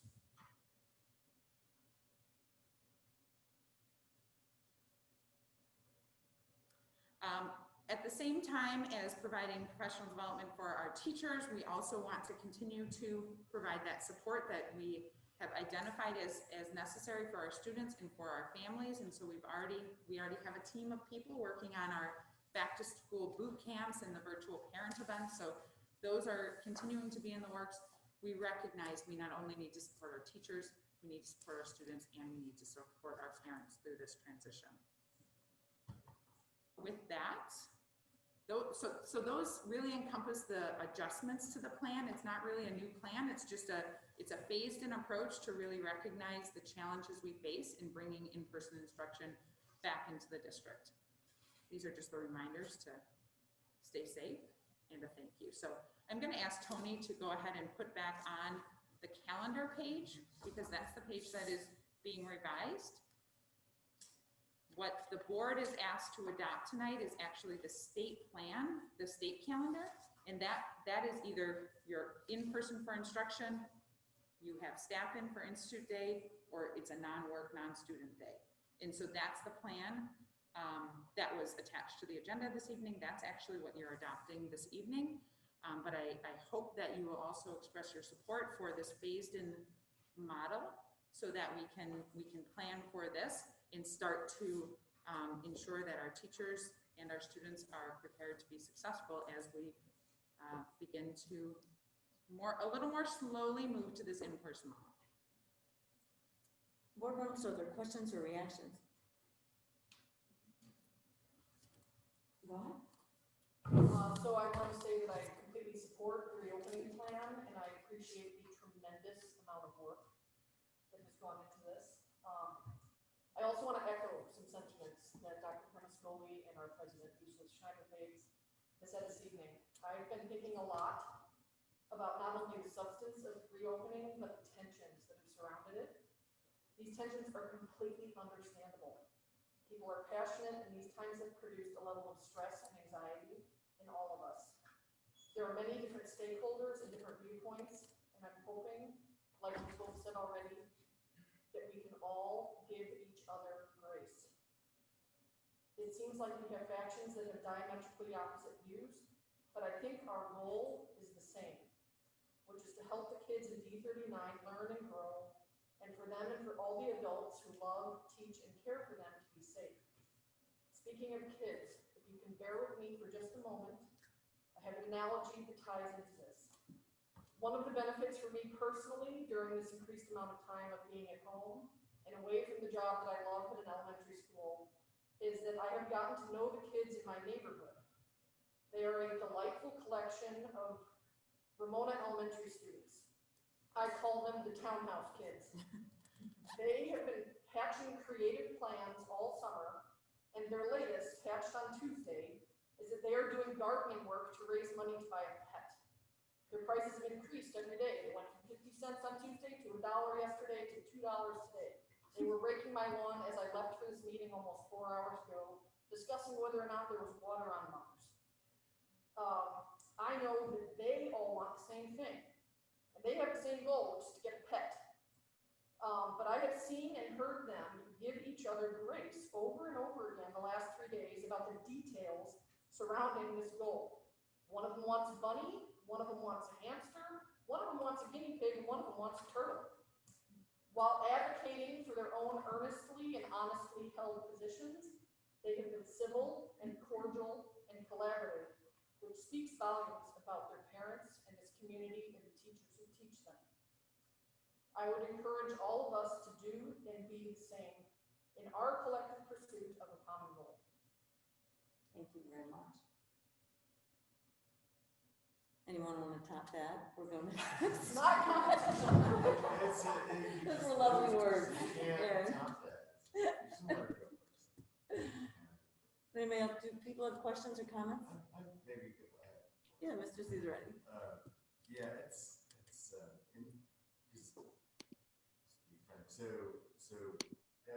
it's an amazing amount of work, and it's incredibly impressive to be able to, I think, go against the weight of the other school districts that have gone fully remote, and it's just like, that's it, we're just done. And we put a lot of effort and a lot of capital to make sure this is gonna happen and it's gonna happen. So in my view, these changes, which I know upsetting, are related to execution and they're sensible. So that's my comment. Thank you. Others? Is Mark, gone? I think we lost Mark. What? Mr. Seen, I can't see you. I don't know if you want to make a comment or not. I will make a comment. Thanks. You can't see me, but you know me well, so there you go. First of all, Aaron, thanks very much for your comments. I think they're very well said and very much appreciated. And then secondly, I wanted to say in terms of this plan, one of the things that impresses me most is that as I've seen the plan develop, the unwavering dedication to flexibility has been very impressive. And I think it's probably the biggest strength of both the plan, but also the overall process, because there's one thing that we know is that we don't know what's coming next. And so as we go forward, I really appreciate the fact that we're willing to look at the data, look at what's going on, make decisions based on what we learn in our experience. And I've been incredibly impressed just personally with all of the parties involved at how well feedback that has been given has been incorporated. There isn't a perfect plan and nobody's gonna, there's nothing that'll make everybody happy. But I think the administration and all the others involved have done an incredible job at accepting the fact that there isn't a perfect plan, but we're doing our best to make the best plan we can. So I'm very much in support of this plan. Thank you.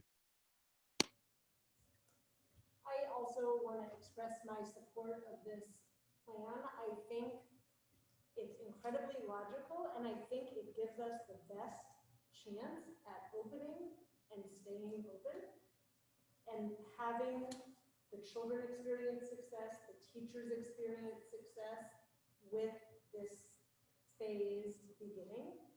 And I think that is the end goal, and it's a reasonable and smart, wise way to begin the year.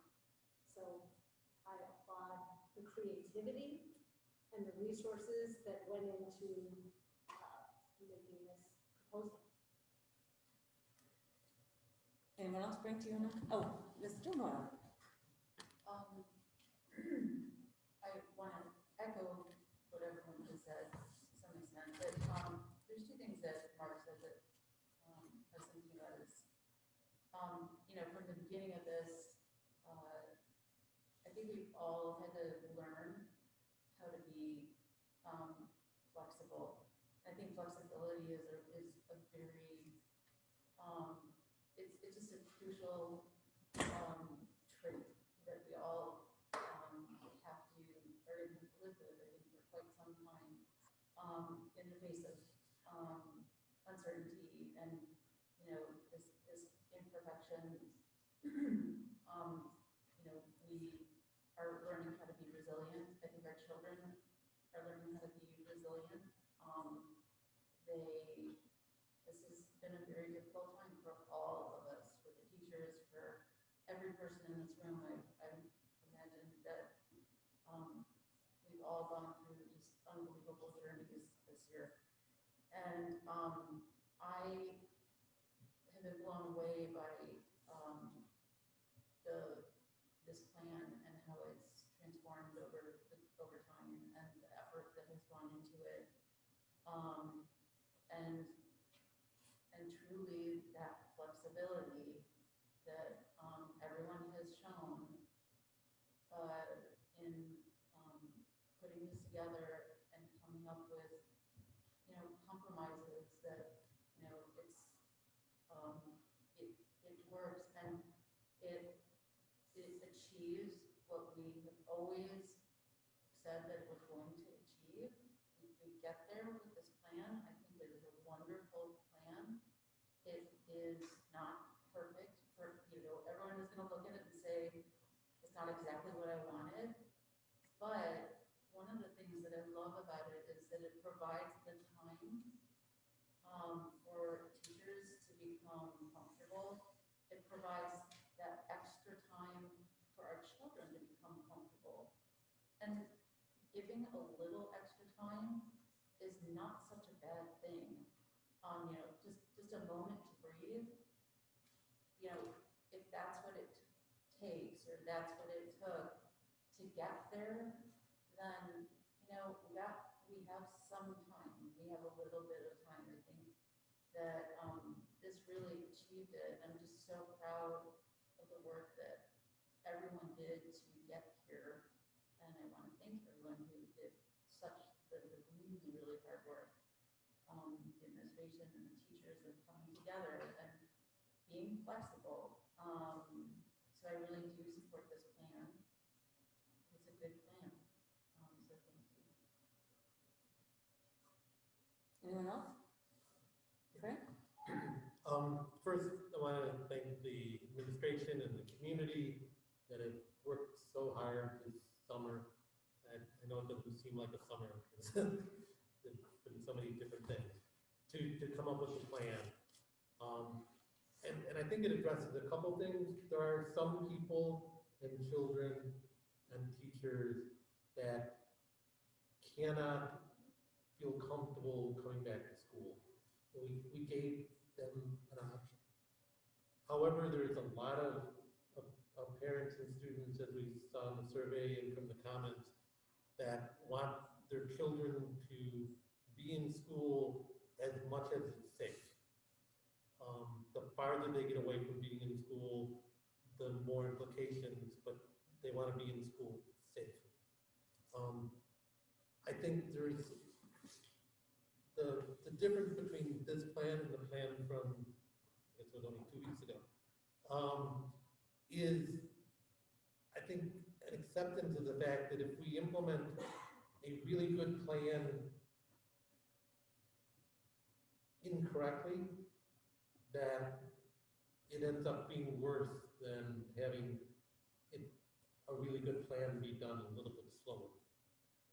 So spending the time to make sure that the teachers are comfortable, not a lot of time, but enough time. Spending the time that the children start becoming comfortable. Again, not too much time, I think is really important. And just as a summary, because I know if I listen to what's being presented here, and I've heard it, but if I was in the audience and I was trying to see the thing up there, the thing that I think, and I'll ask to make sure that this is said correctly, but for the 5th through 8th graders, the net is that the children will be in school as per the original plan by September 21st. Yes. So there's 2 or 3 weeks where they'll be phasing in, but they'll be fully on the old plan by September 21st. So while that's not optimal in terms of everybody being in school as quickly as possible, that's not that big of a delta from the last plan. On the elementary school, I think the concept that we're able to get all of our kids in school all the time is way harder than it may sound. It's a lot harder than it may seem. But the fact that that's our goal and that's what we're doing, I think was great. It's to get there, it's built in a little bit more time to make sure that we get there correctly. And I guess the way I would look at this, kids would start coming in as early as Labor Day week. They'll get to the full in-person plan by October 5th. So there is 3 or 4 weeks of partial. That's not optimal compared to what we had before, but I think it reflects the fact that we want to get there in a sustainable way. And it's not, frankly, as far out as the new career schedule's out, which having a new career child, I'm with not as happy as what I'm seeing here. So I think the modifications from the original plan are justified and are as close to as small as possible. Thank you. So, thank you, everyone. I'll just add my wholehearted support for the revised calendar and changes in how we're going to bring folks back. I do want to say that the plan, one of the beauties about the plan that was created was it was built to have maximum flexibility. And I think that as conditions on the ground change, and they will change, we can pivot. And we just did our first response to changes on the ground. And we have a plan that I think it's exciting. And I think with that, I'm gonna seek a motion to approve the amended 2021 school year calendar. Did you have, were you not ready on? Oh, we can. I can't hear, I'm sorry. She is wondering if we want to mention the There are people here with, kids with IEPs and comprehensive. Oh, okay, yep. Mention that the calendar has taken into account, children with special needs, IEPs, comprehensive needs, and their start dates. Yes, I don't know, Tony, if you can throw that back up there. There will be a calendar for the elementary schools and for the 5-8 campus, as well as for our comp needs programs. Our comp needs programs, for those who might not be familiar, are the programs for students with really more significant educational needs. And our students primarily participate within a special education environment during their school day. And so understanding those unique needs, what you'll see at the bottom, well, you can't see it because it's really small. But what you see at the bottom of this overall kind of guiding plan is that our specialized comprehensive needs program participants will attend with in-person attendees. So as long as there are in-person students on campus, our comp needs students will have the opportunity to attend. Again, we're building up to that full day, and so there'll be some shorter days there, and then building up that threshold. And for our students with really diverse learning needs, this is important for them as well to transition into a school year, but with some more consistency as well. So thank you for mentioning that. Thank you. For people watching, I wanted them to know. Are there other issues to address before I seek a motion? Okay, then I seek a motion to approve the amended 2021 school calendar. I move to approve the amended 2020 to 2021 school year calendar. May I have a second? Second. The motion having been made and seconded, the amended calendar is now open for any additional discussion. Whoa, I guess I should have called. Would the clerk please call the roll? Oh, was there any additional? I don't know, is there any additional discussion I can? Okay. Would the clerk please call the roll? Jonathan Zerati, Yes. Rick Manzica, Yes. Amy Henry, Yes. Mark Steve, Yes. Colin Steinwaller, Aaron Stone, Yes. Mrs. Schneiderman. Yes. The yeas have it, motion carries. I need a motion to adjourn the special meeting. And I move to adjourn the special meeting of the Board of Education on August 13th. May I have a second? Second. Motion having been made and seconded, all those in favor of adjournment, please indicate by saying yay. Yay. Motion carries by general consent, and the time is 10:42.